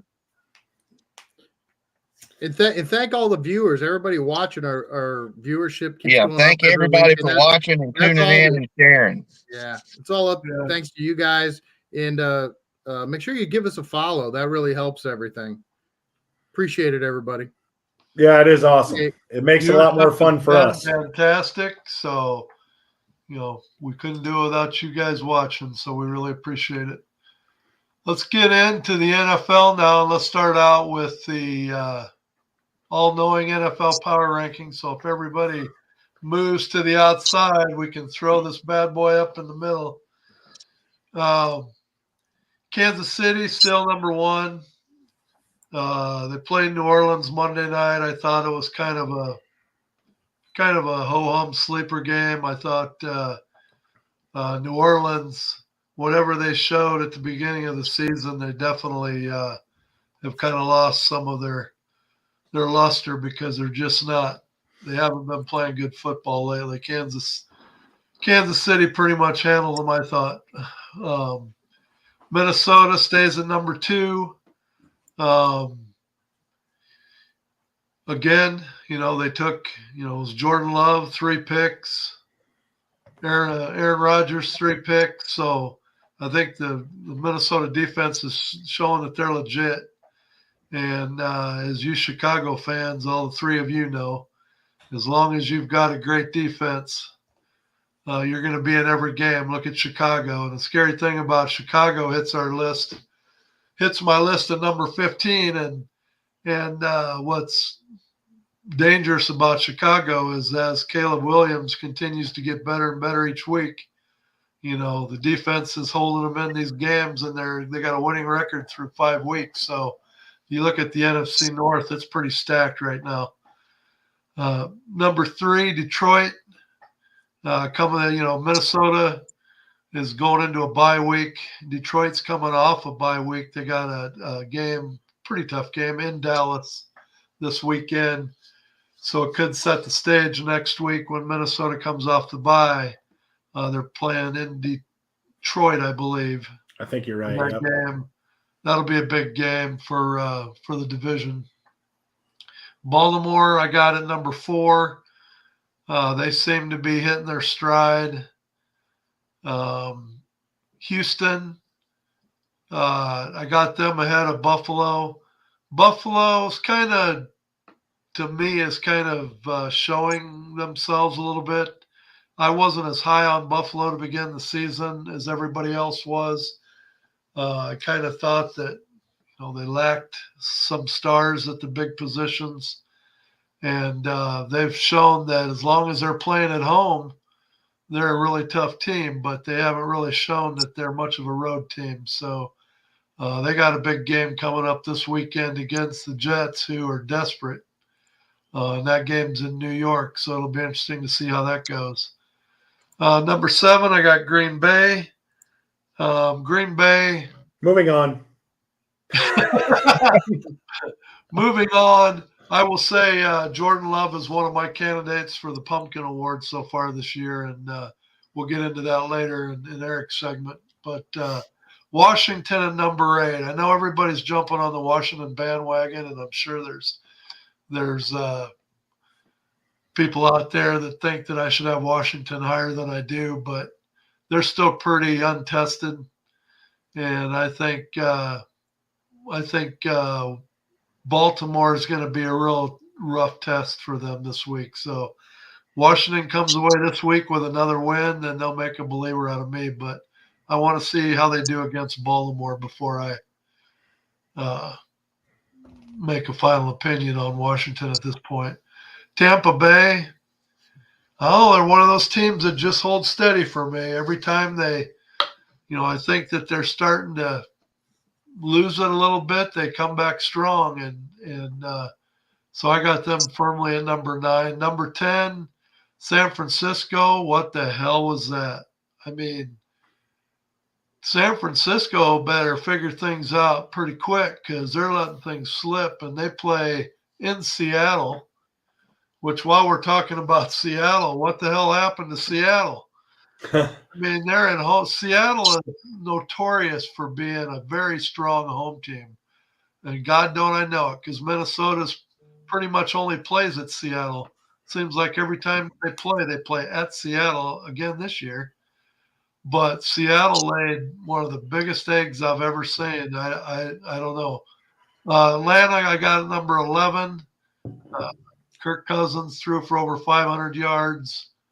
Um, that was really a good game between them and Tampa Bay. That was a Thursday night game you don't see very often. Usually, offenses tend to struggle on Thursday nights, and you see more of a defensive game. But Atlanta and Tampa really put on a show last Thursday, so I have Atlanta moving up a little bit to number 11. Dallas, I got at number 12. Pittsburgh at 13. Those two are interchangeable. I thought their game, for all the hype that Dallas and Pittsburgh got, I didn't really think it delivered. I just didn't really see much in that game. So, I was hoping that Pittsburgh was going to pull that game out because that was my pick. But otherwise, not really much of that game to talk about. We already talked about Seattle. Seattle, started off 3-0, and if they don't watch out, they're going to be a 500 team after 6 weeks if they lose to San Francisco. So then you've got the Chicago Bears, and you've got the Denver Broncos, both teams of which got rookie quarterbacks. It was kind of fun. I'm not a Sean Payton fan by any means. So it was kind of nice to see old Bo Nix get in his face a little bit and give him some guff. But, Chicago and Denver, I see both of them as, Chicago, what can Chicago become? I mean, they've already this year, just a dangerous team. Yeah. I don't necessarily believe they're going to be a playoff team, but I think that they're a team that you're going to have to show up and play because, if I were to compare, if I were to look at your list here and look at teams that are above, and you may have these interchangeable, but if I look at 13 Pittsburgh, for example, they're both 3-2. I give the defenses are both pretty good for both Pittsburgh and Chicago, but the offense for Chicago, I think, is really starting to come around and is better. Jay, I'll bring up Jay's. Jay's makes comment about me not putting the Philadelphia Eagles on my list. I'll tell you, Jay, I'm just not impressed at all with Philadelphia. They're just not playing good football. I don't know whether they need a change at head coach, but Jalen Hurts is just not Jalen Hurts this year. And he gets back, made no bones about it. Heading into the season, head coach and Jalen Hurts were not getting along. And don't tell me that still isn't part of what's going on in the locker room right now. I can see Philadelphia's season. All I've heard all year is Philadelphia is just loaded with talent. Where's it at? Where's it at? I sure not seen it on the field. Their secondary is a weak spot. They get their 2 starting wide receivers back this weekend too. Yeah. But from all the rumors, what we hear, Jay, and what so many people have heard, and I'm sure you've heard it being up that way, the whole locker room was supposedly split last year in Philadelphia, and that's why the team fell off a cliff the way they did at the end of the season. And I wondered, starting the season, I brought that up in the show, how that was going to play this year with so many of the same players. And they've got too much talent to be playing the way they are. I know their secondary is their weak spot, but their front 7 and then all the talent and on the offensive side of the ball, then their offensive line. I think it's coaching. I'll be honest with you. Well, it's you been got injuries Philadelphia that's got, they've got win. They had their win first game of the season over the Packers. but they've got their other win against New Orleans. Well, New Orleans has proven that, they're not too good a team right now. But if you look at their losses, I mean, they lost to the Falcons, they lost to the Bucks. I mean, their team, they haven't beat anybody. So they've got a lot to prove in my eyes. Too much talent to be looking like that. Too much. Too good an offensive line. Too good a defensive line. Way too many weapons. So what else? What other things you see, Chad? Is there anything there that you don't agree with?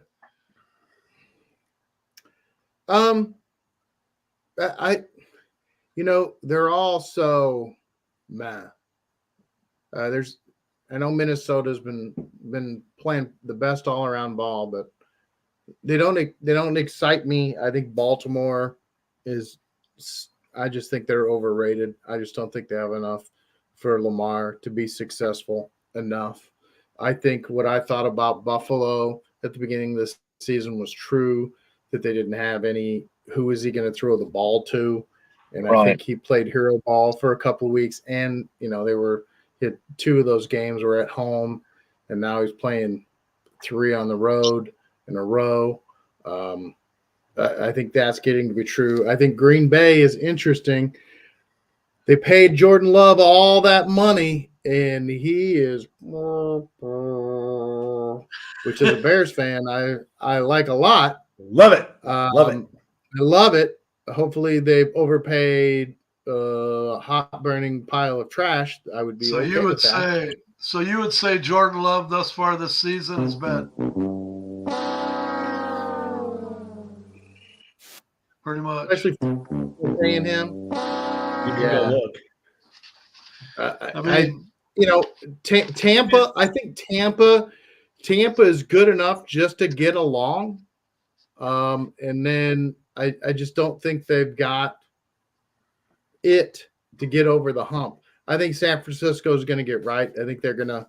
I don't know if we're going to see McCaffrey this season, or if we do, it'll be for a few snaps, and I think he's going to shred his Achilles, and then he'll be out for a year. So we'll see how they blend it all together with that. And I think Brock's I think it's a Super Bowl runner-up hangover. I did too. Yeah, I think Brock's finally starting to feel some of the pressure of everything, and I think he's still an excellent quarterback, and he's going to be fine. Atlanta, there's just none of them wow me. No, I think. But I would say Kansas City is getting by on defense and good looks. I mean, they finally started playing a little offense this weekend, and started looking better. They got Travis the ball, but I'm going to tell you, there's nobody that you're just like, this is the team. No, I think it's wide open right now. I really do. I'm going to tell you, this is probably the most wide open the NFL has been in a long time. Yeah, a long time. I really believe that this is the most wide open the NFL has been in a long time, because Kansas City's 5-0, but could we argue that maybe it's some of the ugliest 5-0 football you've seen in a long time? Without question. Oh, sure. If they didn't have that defense, and they didn't have Chris Jones, and they didn't have that defensive coordinator, yeah. But you got to think though, Kansas City's got such a big advantage. Like you said, they've got the horse in the middle with Jones. Then you've got Andy Reid, which is without a doubt one of the best head coaches ever, and then they've got one of the best defensive coaches. And then, by the way, they have Patrick Mahomes. I mean, they've right. It's going to take a good game for someone to knock them out in the playoffs, but Jay's I still comment. think it's wide open. His numbers aren't there. His numbers aren't there, but his ability to make the play when the play has to be made is infuriating. Not that I dislike the Chiefs. It's just like, man, I want my guy to have that. Right. Just make the play when it has to be made. We will, Chad. We will. Yeah, Jay, I agree with you completely. I root against Kansas City every game, my brother. I feel your pain. I did not start actively rooting against Kansas City until Taylor Swift. I used to be, Kansas City. Because I can remember back in the day when Kansas City would go 12-4 during the regular season and lose in the first round of the playoffs all the time. Like, I can remember those days, Marty Schottenheimer days. And I can remember that. So I know they suffered. You remember Derek Thomas? I used to root for Kansas City. But what turned me was I started noticing what a lot of people mention, and that's the referees sure do seem to favor them in some key spots. And that at the beginning of last year really turned me against Kansas City when I didn't have a problem with it. Yeah, and I agree. I mean, like I said, until the whole Taylor Swift and that Super Bowl last year, when I came across it and they really broke it every down. Playoff game, and now it seems like every regular season game. You lead the regular season in holds, and then you get 0 in the playoffs. 3 years in a row, I think. Yeah. Like, how do you do that? I mean, their right tackle and left tackle is notorious for holding. Yeah. So you're telling me they don't hold in the playoffs or the Super Bowl? Yeah, he led the league in holds for an offensive lineman, then gets none in the playoffs. I mean, come on, man. So it's those types of things. I call it the Patriot syndrome. Now it's the Chiefs syndrome, where if a call has to go one way, it's going to go their way. It's going to go their way. Yeah. I mean, I sit here week after week, and being a Bears fan, I watched Justin Fields get killed. Get absolutely killed. No flag. And Caleb now, too. I watched Patrick Mahomes get breathed on wrong. And here comes the flag. Well, it was the same way with Tom Brady. You watch these quarterbacks get killed, these younger guys, these, maybe not the high-profile guys. Yeah, don't have the reputation yet. Breathe on Tom Brady, baby, and whoop, here comes a 15-yarder. I mean, I test that because I think it takes away from the game. Well, you watch the quarterbacks now, you can tell the Tom Brady's and the Patrick Mahomes and stuff, whenever they get hit just a little too hard or wrong or in their eyes, the first thing they do is stare at the referee, and more times than not, the referee will throw the flag. Yeah, it's like they're telling the referee. They literally say, "Did you see this?" Well, they do. You're like, when just give him the flag. Just let him hold the flag. I used to think the same thing, but I think this also happens a lot. So if you think about it, I mean, those guys, those refs, first of all, that's not an easy job. That is a very, very hard job. Everything is that fast. And you've got to, I would rather see a referee after a play happens, whether it's, toe taps out of bounds or whatever it is, to sit there and think about it for a second and process it and then decide whether or not to throw a flag or not, than to just throw a flag right away. No, I agree with you there because it's so bang, bang. Analyze it and think about it. But when the same team and the same players get the call over and over and over and over. Correct. When those bang, bang plays constantly go for a team, I'm like, whoa, wait a second. Then there's the margin of error is a little bit skewed there, Yeah, like all the old school Big Ten teams. Yeah, I understand. Yes, exactly. They get all the calls. Yeah. Everyone. No, only about Ohio State, I think. So, okay, we're moving on to the hot topics. Hot topics. And one of the biggest hot topics that we had happen when the Jets played Minnesota in an 8:30 game in London. The defense basically shuts down Caesar Sam, freaking Darnold, as Ed would say, in the second half. And the Jets offense did nothing.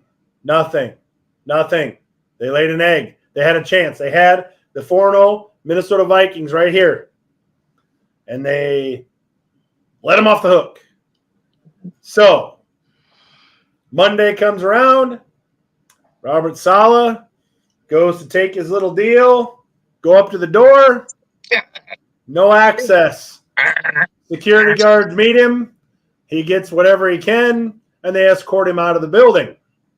So, my question to the panel is this. Is Robert Saleh, Is this on Rodgers? Because I will preface it. Let me preface it with this. Robert Saleh was a defensive coach, correct? He came from Kirk Shanahan's 49ers. Or Kyle Shanahan's 49ers. Wasn't he getting his side of the ball right? Yeah, didn't he deliver? So He was I'll turn it. delivering on his, right? Yeah, go ahead, Chad. Here's what I wonder: if that's truly the way it happened, if he went to fob into the building and couldn't get in, and the security had to escort him around, I want to know what the hell went on that plane ride home, because there must have been some sort of huge fight between him and the GM or him and the owner. Something must have happened to get treated like that. Well, if Woody wanted to fire the head coach, he should have fired the GM on top of that. Because I mean, you know, I think to answer the question, and I'll get out of the way. I think it's a mixture of both. I think Rodgers bitched about him, and now he's fired, and Rodgers like, oh shit, what did I do? And then, but I also think Robert Saleh is an excellent defensive coordinator. Excellent defensive coordinator. I take him as the Bears defensive coordinator next year, but I just don't think he's a very good head coach. I think he's proven maybe he's got some growing to do. Maybe in 3 or 4 or 5 years, maybe he gets another shot. Maybe he does way better. But I think as of now, he's just not a good head coach. Well, keep in mind too, the owner's old school, and I know we don't ever talk about this, and we don't need to mix the two. But there's a lot of scuttlebutt online about the patch that Saleh was wearing on his shirt. Some political innuendos about the war going on with Israel and all that, and some folks thought that might have been kind of the nail or the straw that broke the camel's back. Ed, go ahead. Well, let's talk about who should have been escorted out of the building. Nathaniel Hackett. It should have been Nathaniel Hackett. Yeah. You're talking about that's not going to happen. They have a running back in their backfield that is arguably a top 3 running back in the league. And here's what they did against the Broncos the week before they played the Vikings. Hall had 10 carries for 4 yards. Allen had 8 carries for 34 yards. They had 38 yards between them rushing. That was it. The next week they play Minnesota. They had 36 yards rushing. Breece Hall had 23 yards and Allen had 13 yards on 14 carries. 14 carries in an NFL football game. They threw the ball 54 times. I mean, are they letting Aaron Rodgers call the plays? A, and B, remember, before the season started, their offensive line last year was rated, I think, 31st out of 32 teams last year. Well, don't kid yourself. Nathaniel Hackett may be suggesting the plays, but if they come in and Rodgers wants to call something else, he'll call something else. But I'm going to tell you this. It may not directly, and I know Aaron Rodgers came out, I think it was today, and said, Robert Saleh's a good guy. I mean, I didn't have nothing to do with this. Yeah, if you believe that, he's lied before. But I will tell you this. This is exactly why I blame Aaron Rodgers for this. Now, Chad, you may be right. Robert Saleh's maybe not ready. He's a great defensive coordinator. Maybe he wasn't ready. Maybe he is. Maybe he wasn't. Whatever. But I lay this at Rodgers' feet for one reason only. He has hijacked this team, and he has hamstrung this team from the get-go. I have to have Nathaniel Hackett as my guy. So what do? They don't tell Aaron Rodgers, no, you're our quarterback. We'll handle this. Nope, here comes Nathaniel Hackett. I have to have this player. Alan Lazard. Lazard's a journeyman. Here's the deal. Randall Cobb. Lazard out of the retirement home. Lazard out of Iowa State is a good wide receiver 3 at times because Rodgers was able to get him the ball more than maybe a wide receiver 2 at best. Got to have him. You mentioned it, Chad. Randall Cobb, for crying out loud. The dude is about my age, it feels like, in wide receiver years. So when you allow him to hijack this team, and when you do everything that Aaron Rodgers tells you to do, It's the LeBron era. But you get what you ask for. I feel terrible for Robert Saleh because he got his side of the ball right. He got it right. And the thing is, he's responsible for the whole. I get it, but here's the deal: he wasn't responsible for. If this was true, and his job was riding on it, he needed to sit. He needed to sit Rodgers down. He needed to sit the old coordinator down and lay it down. Because then, if you're going to get fired, you might as well get fired doing it your way. Right, but the thing that you have to understand is this: Nathaniel Hackett was not his hire. I understand. Okay. I know that. And he got hired to get Rodgers. He also understood. He also understood that because of who his quarterback was, that wasn't even an option. So you're saying he didn't want to hire Nathaniel Hackett? No, there's no way. My God. way. If he wanted to hire Nathaniel Hackett, Chad, then you are 100% correct when you say Robert Saleh was not ready to be a head coach. Well, Nathaniel Hackett is a dumpster fire. Hackett went to Denver. So the GM and the owner come to Saleh and say this. Listen. We got to have Aaron Rodgers. We can get Aaron Rodgers. We can get Aaron Rodgers and team him with this defense. We can win a Super Bowl. Saleh's like, all right, let's do it. And they go, however, that means we got to bring Nathaniel Hackett on as the OC. So you're telling me that Robert Saleh didn't say, yep, let's do it. You're saying he said, no, don't do it. No, he might have said, yeah, if that's Okay. the case. But he said, and this is probably in his mind, he said, well, if that's what it takes to get Aaron Rodgers here, okay. The problem is Aaron Rodgers has not been right for 3 years. Now you throw out last year because he, fourth play of the year or whatever. But I mean, what has he done in the last 3 years? Yeah, he hasn't had a 300. Terrible. He hasn't had a 300-yard passing game in 27 games. Caleb Williams has 2 in the first 5. Like, he's a shell of himself. And his numbers this year, 111 for 182. He has thrown 182 passes in the first 5 games of the season. I mean, and you're supposed to have, as Ed mentioned, a top 3, at least a top 5 running back in the league, and an offensive line that is supposed to be improved over last year when they ran the ball better last year. He's got 7 touchdowns and 4 picks for an 81.6 QB rating. That's almost below average in the NFL. I mean, and Rodgers had a horrible game this weekend, and he owned up to it and said how bad he played. I think he only did that to take the heat off of himself for the whole Robert Saleh firing. I truly believe that. His last 2 weeks against the Broncos, 33.6 QBR, and against Minnesota, 42.7. Mm-hmm.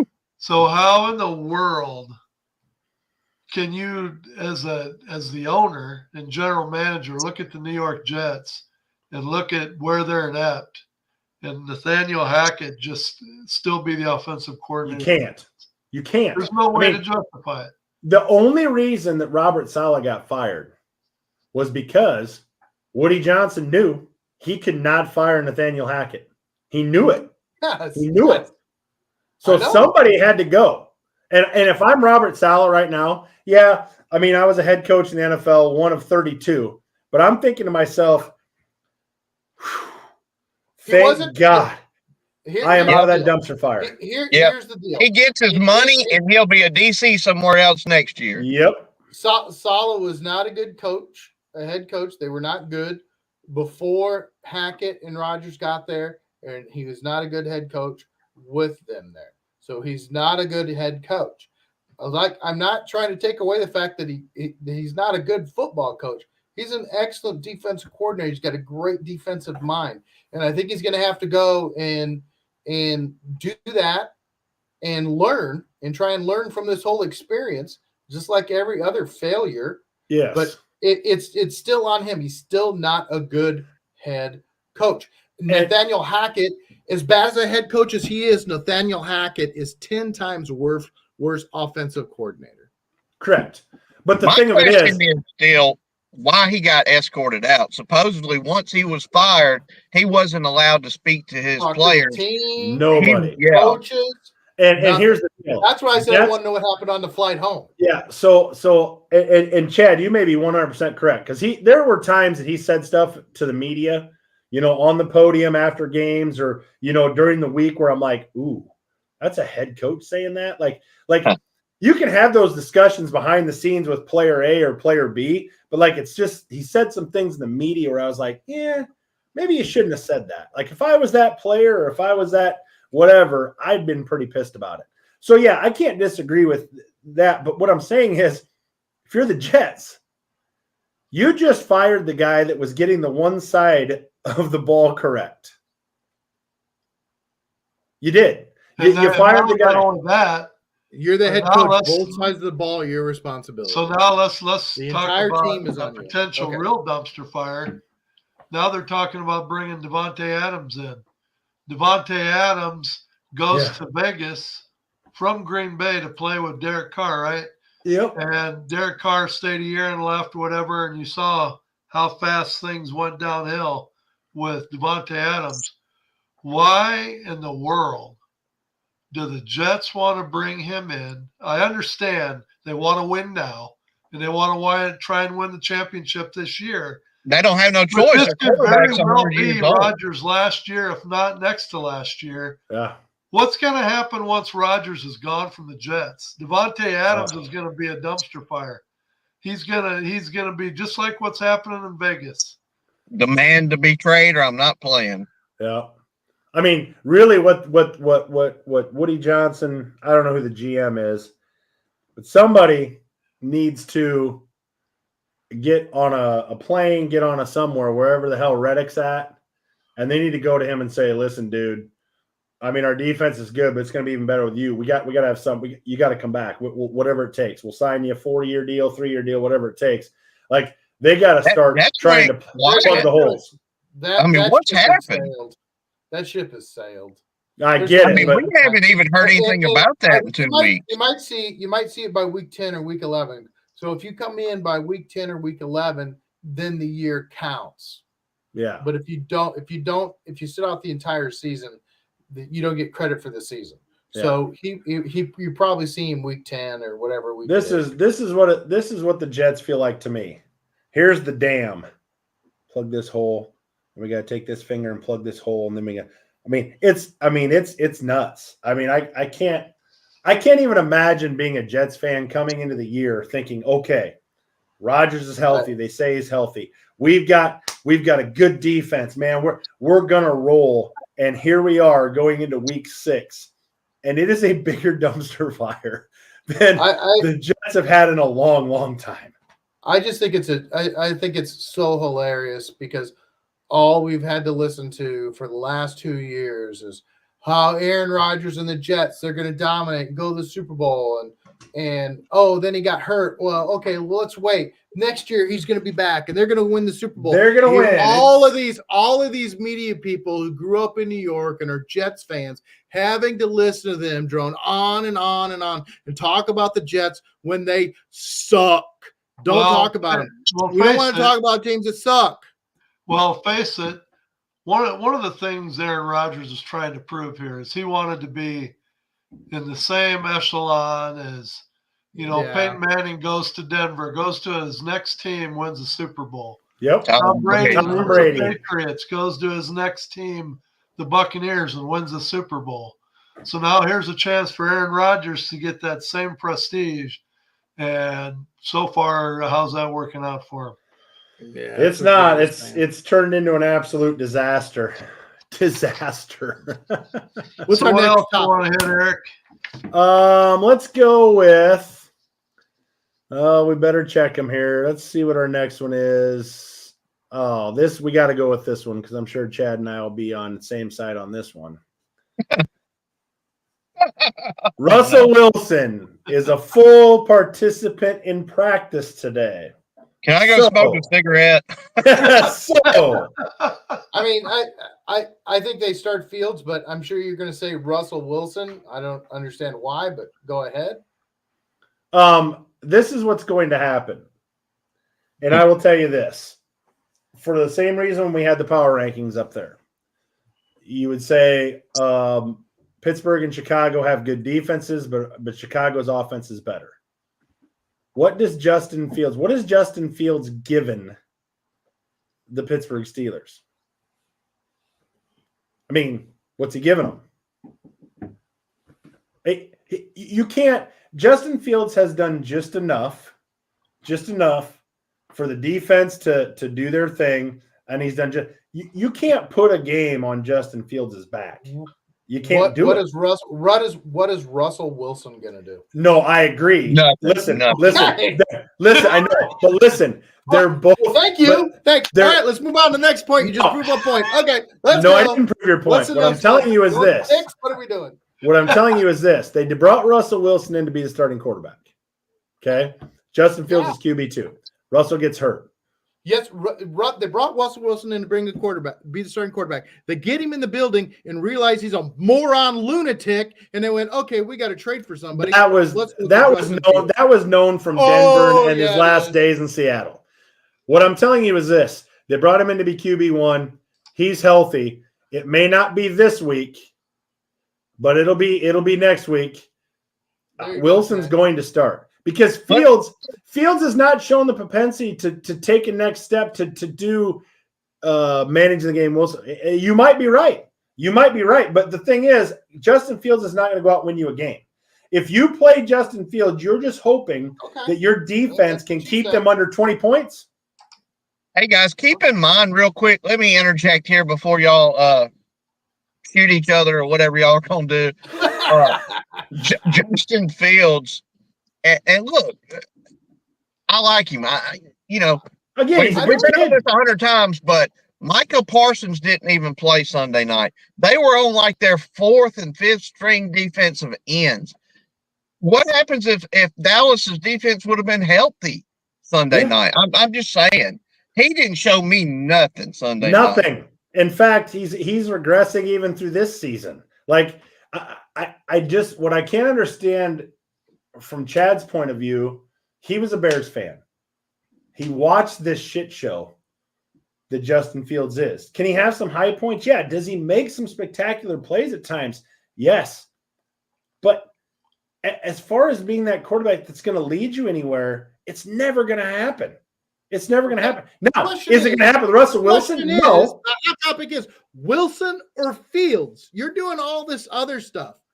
If I was a Pittsburgh fan, I would be like, what's behind door number 3? You put out Fields and not Wilson, so I don't understand what all this other discussion is about. I would be more in the neighborhood. I would be in the more in the neighborhood. Chad, are you saying that Eric's got some traumatic syndrome with Fields? Yeah. No, I have traumatic PTSD. Yeah, I have PTSD with Justin Fields for this reason. For the first 2 years of his career, I was just like, man, he's going to get it. He's going to get it. He's going to get it. And I would break down play after play, and I would see. You're like that guy. You're like that guy who bitches and complains about that ex-girlfriend who did him wrong. 15 years after you're married, you got 3 kids. No, this is actually just 1 year. Talking about that girl from 15 years ago that did you wrong. Dude, move on. Let's go. This is just 1 year, Chad. But what I can't understand is you are holding on to all as a Bears fan. Wilson As a Bears fan, how in the hell can you believe that Fields is a good quarterback? Wilson or Fields? Wilson. No, now you changed your mind. You said Fields. So I didn't. No. I said they are going to go with Wilson because he was brought in as QB1 and he's going to get the opportunity. Let's move on to the next point. Jesus. You're a Justin Fields supporter. I can't understand it. You just said Fields and then you turned it to Wilson. I never once said I would start Fields. You did too. We all witnessed it. Come on, man. We got to wrap this up. Actually, that was me that said Fields, by the way. That was not Eric. So that was me. They're going to start Wilson because he was brought in as QB1. Period. End of story. It's going to happen. They're both trash, but Ed, who did they put in? How old is Wilson now? Oh, he's got to be 38? 30, 37. 38. What are these teams doing spending all this money on these 30? I mean, have They they did not spend- looked back they to spent history? $1 million He's for Russell getting- Wilson. he's getting He's the piggybacked minimum. off Yeah. of Denver. Yeah, he was Getting cheap. $1 million Denver's from Denver. paying him. Yeah, Yeah. Denver's paying him. Yeah, Yeah. Denver's paying him So Ed, real 35 quick before million we this change, year and 50 million next year. Wilson or Fields, Ed? You gonna choose your family, or are you gonna be honest? What are you gonna do? Oh my God. I probably go with Wilson. Yeah, chose your family. Okay, well, let's move on. Next one. Okay, last, and we'll make this quick. I'll give everybody 30 seconds. You're on the clock. Okay, I put this topic out to you guys, and I'm going to start. I'll make it quick because we just talked about it. Pumpkins. Okay, who's your pumpkin so far? Since we already talked about Fields, and everybody knows how I feel about him. Good kid, never going to be a great quarterback in the NFL. My other pumpkin is the New Orleans Saints. They were a great story at 2-0. Everybody was thinking, oh, man, Derek Carr, they're going to roll. Now they're 2-4. Okay. Cinderella, she's gone home. The pumpkin, everything. The New Orleans Saints, wah. Nothing. They're nothing. They are who we thought they were. Brett, who's your pumpkin? The poor old Cleveland Browns. I like underdogs. I always root for underdogs. But I see this every day on Facebook and X. Every day. Poor Cleveland and their fans. They should demand a refund for tickets that they bought in the last 10 years. You sold your soul for Deshaun Bean Snap Watson. And look at where you're at. And every dollar to him is guaranteed. And guess what? He's got a fake account, a ghost account on Twitter that I now follow. And every one of us gets so tickled by him. You can tell it's Deshaun Watson bragging about Deshaun Watson and giving him a check. I've even seen it on ESPN. Everyone knows it's him. How pathetic of a franchise are you? Yeah. The Cleveland Browns. Chad, who's your pumpkin? My pumpkin is the Los Angeles Rams. I thought they were really going to push for the division. I thought they were going to push San Francisco, and they are a gigantic turd. Injuries have helped, but they still have not looked very good. You're right. Ed, who's your pumpkin? Well, I had it down between two. Like I said, I had Jordan Love as one, but I had Jalen Hurts as the other. So after looking at their stats so far this year, I'd have to go with Jalen Hurts and the Philadelphia Eagles to be, at this point, be a 2-2 team with all the talent that they have. He has literally thrown 4 touchdown passes and 4 interceptions after 4 games. 59.3 QBR. To me, that's just unreal. And is that all on Jalen Hurts' shoulders? Probably not. No, they're missing their top 2 wide receivers. You know what they always say? He's the leader, but Philadelphia better figure it out because they're not playing very good football. They have too good a roster. They have too good a roster, but like the Rams, is 4 touchdowns, their top 2 wide 4 receivers have been out through 4 football games. Something's not right. So, man, look, they have got an offensive line that us Bears or Vikings fans would kill for. Right. They manhandle people with the running game. I saw them 8 yards, 15 yards, 12 yards, 6 yards, 8 yards, 9 yards every game. And then once they loosen them up, the coach wants to sling it and throw it. And if you don't have to throw the ball, don't throw the damn ball. Their run blocking, their offensive line is probably the best in the league, hands down with run blocking. I I've been feel like it's the listening play to you caller. say that all year, Brett. But at the end of the day, it's all about wins and losses, man. Yeah. So what did You old are Bill what your Parcells, record says what you did are. Bill Parcells say years ago? You are what your record says you are. you are. That's right. All right, let's get to the picks. Let's get to the picks. And we'll interject a little bit of picks on the comment line as well. If I can get it to come back up again. There we go. Okay. First game on the docket. It's like San Francisco and Let's Seattle. see. Let me get There it here. is. I got her. You just gonna come run on, dummy. Jeez, yeah, I got you. You run it, I'll run it. You call it. San Francisco's 3.5-point favorites. 2 and 3. They're playing at Seattle, who's 3 and 2. Thursday night game. Huge game for both. Seattle can't afford back-to-back home losses, but yet San Francisco can't afford to go 2 and 4 either. So, is this considered a must-win game for both sides? It's For San definitely, Francisco. yeah, for San Francisco for sure. Because the difference is if Seattle loses, they're 3 and 3, and they're still. I mean, it sucks, yes, but they're still 500. See, San Francisco's 2 and 4. Oh boy, they're gonna have to make a run then. San Francisco had a lull like this last year. Everybody was saying the same doubts and questions, and then they turned around, kicked it in, and went to the Super Bowl. I've got the Niners in this game. I too will take the Niners. Brett? 49ers. Yeah, that's a clean sweep. Next game. Tampa Bay on the road, 3.5-point favorites at New Orleans. New Orleans is on a 3-game losing streak. I got Tampa Bay in that game. New Orleans is they are who they thought they were. Give me Tampa Bay. Yeah, the other thing to that is Derek Carr is out for the foreseeable future. Yep. They're gonna start rookie Spencer Rattler, Yep. which I think is kind of fun. But give me Tampa Bay. Tampa Bay. Absolutely. Couple of Oklahoma alums battling it out. Tampa Bay and New Orleans. Yeah. Next game, very intriguing game.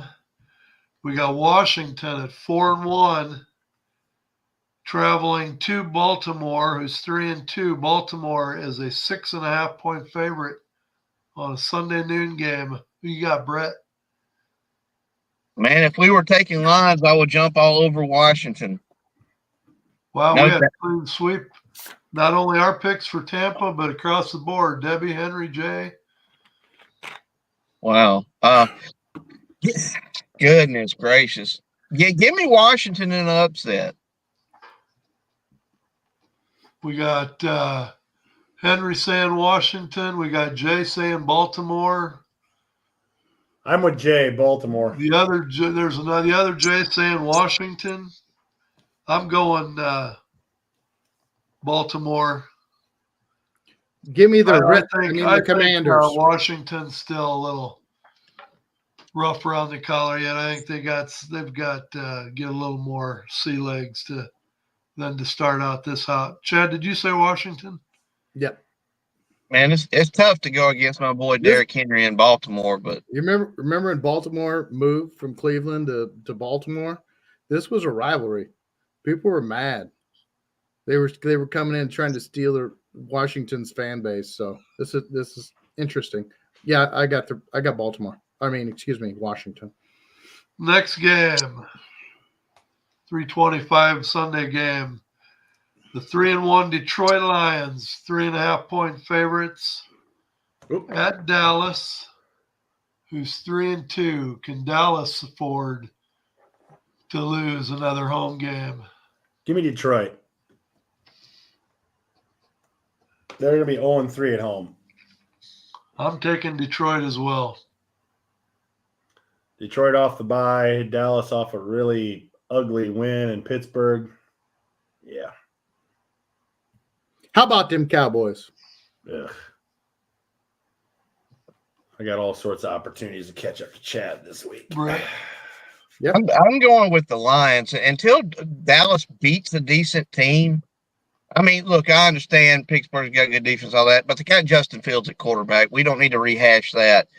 I hate that, Russell and Marty and a lot of Cowboys fans tune in. I'm sorry, guys. I'll be pulling for you, but Detroit, I'm taking Detroit.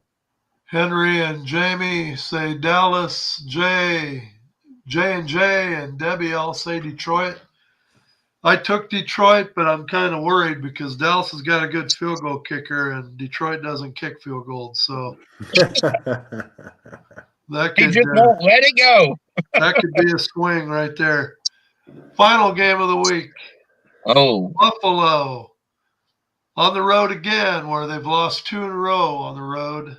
3-2, 2.5-point favorites at the rumbling and stumbling New York Jets. the dumpster fire. The Monday night game. Both teams, I would say, are desperate for a win as well. Yep. Well, I tell you what, I'll go first. Usually what you see is after they fire a head coach, you get a 1-game bump. Yep. And the teams come out all fired up, want to show everybody. Then they usually peter out after that. Right. That combined with the Bills having to play on the road, and the Bills can't find an offensive identity other than Josh Allen trying to run everybody over. Give me the Jets. Brett? Jets, Jets. Ed? I don't know. I think, like I said, Josh Allen is a one-man show that just doesn't have anybody to help him out. And Buffalo is not a road team. Believe me, I know all the years I was a Vikings fan, they couldn't win on the road to save their life.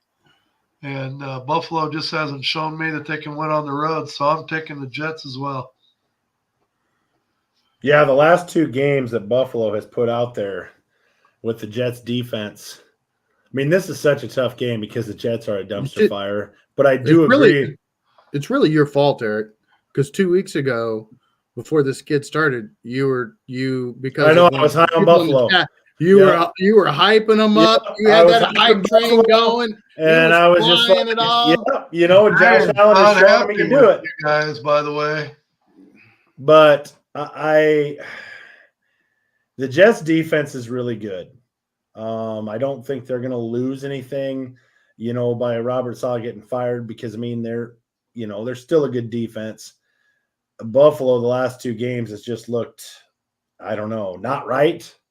It is a must win for Buffalo, I think. But I think it's just as much of a must win for New York. And because it's a coin flip, I'm just going to go with the home team of the Jets. Jay's going to lose his freaking mind, man. I want to go with Buffalo. He's been trying to get someone to take the Bills ever since we started this. I was on the Bills train for a long time, but he talked himself out of it. Your team's performance has forced me to pick the Jets. Yeah, it's forced me. Eric was wearing a Bills bra underneath of his shirt and everything. He'd bought in. I was in, Jay. I was in, man. I thought, man, Josh Allen can do this by himself. And then guess what? It ain't happening. And the Jets defense is really good. I mean, I'm not saying the Jets offense is great. I'm just saying the Jets defense is really good. I'm sorry, Jay.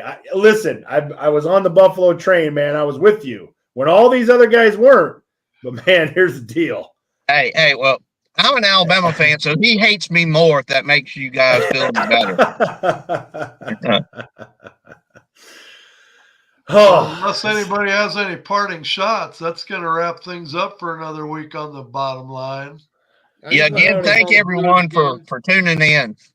Yeah. Yes, and make sure you give us a follow on Facebook, Twitter. We are also on YouTube, so you can rewatch shows on YouTube. You can catch the show if you missed any part of it on YouTube, just as easy as anywhere else. So, but yeah, just to reiterate what Chad started with at the beginning of the show, I mean, we appreciate everybody. We love the comment line. This is great for us. I mean, we have fun doing this every Wednesdays, and it's fun to banter back and forth between us and also with the comment line too. But we really do appreciate you guys spending your time with us as we really do enjoy doing this, even though sometimes it may seem like we don't. So No, we're really humbled by the viewership, and Yes. we never blowing take us it for away. granted. We're just four fat guys that like to sit here and talk football. So Husky. Husky. Eric Big doesn't look bone. too husky. Big Eric bone. Eric needs to eat some more candy and fat because he's looking way too skinny up there to be in the fat boy club. Listen, I'm not as advanced age as you and Ed. That's Brett, true. I'm sorry, bud. I'm sorry, Brett. I don't know what your deal is. I'm So built low to the ground. Yeah. So I'm trying to keep myself in better shape. So when I get to that point, I've got some space. If you get to that point at my age, then you're already screwed when you get to your age. So, I'm just trying my best, try to hold that back. So we got another good football game on tomorrow night to kick the week off. If this weekend's anything like the last couple weekends, there's going to be a lot of good football out there. So let's enjoy it all together, and we'll see you back on Wednesday. We'll see We'll you be back on Wednesday to talk all about it. Have a Have good a rest great of the football week, weekend, everybody. guys. And that's the bottom line.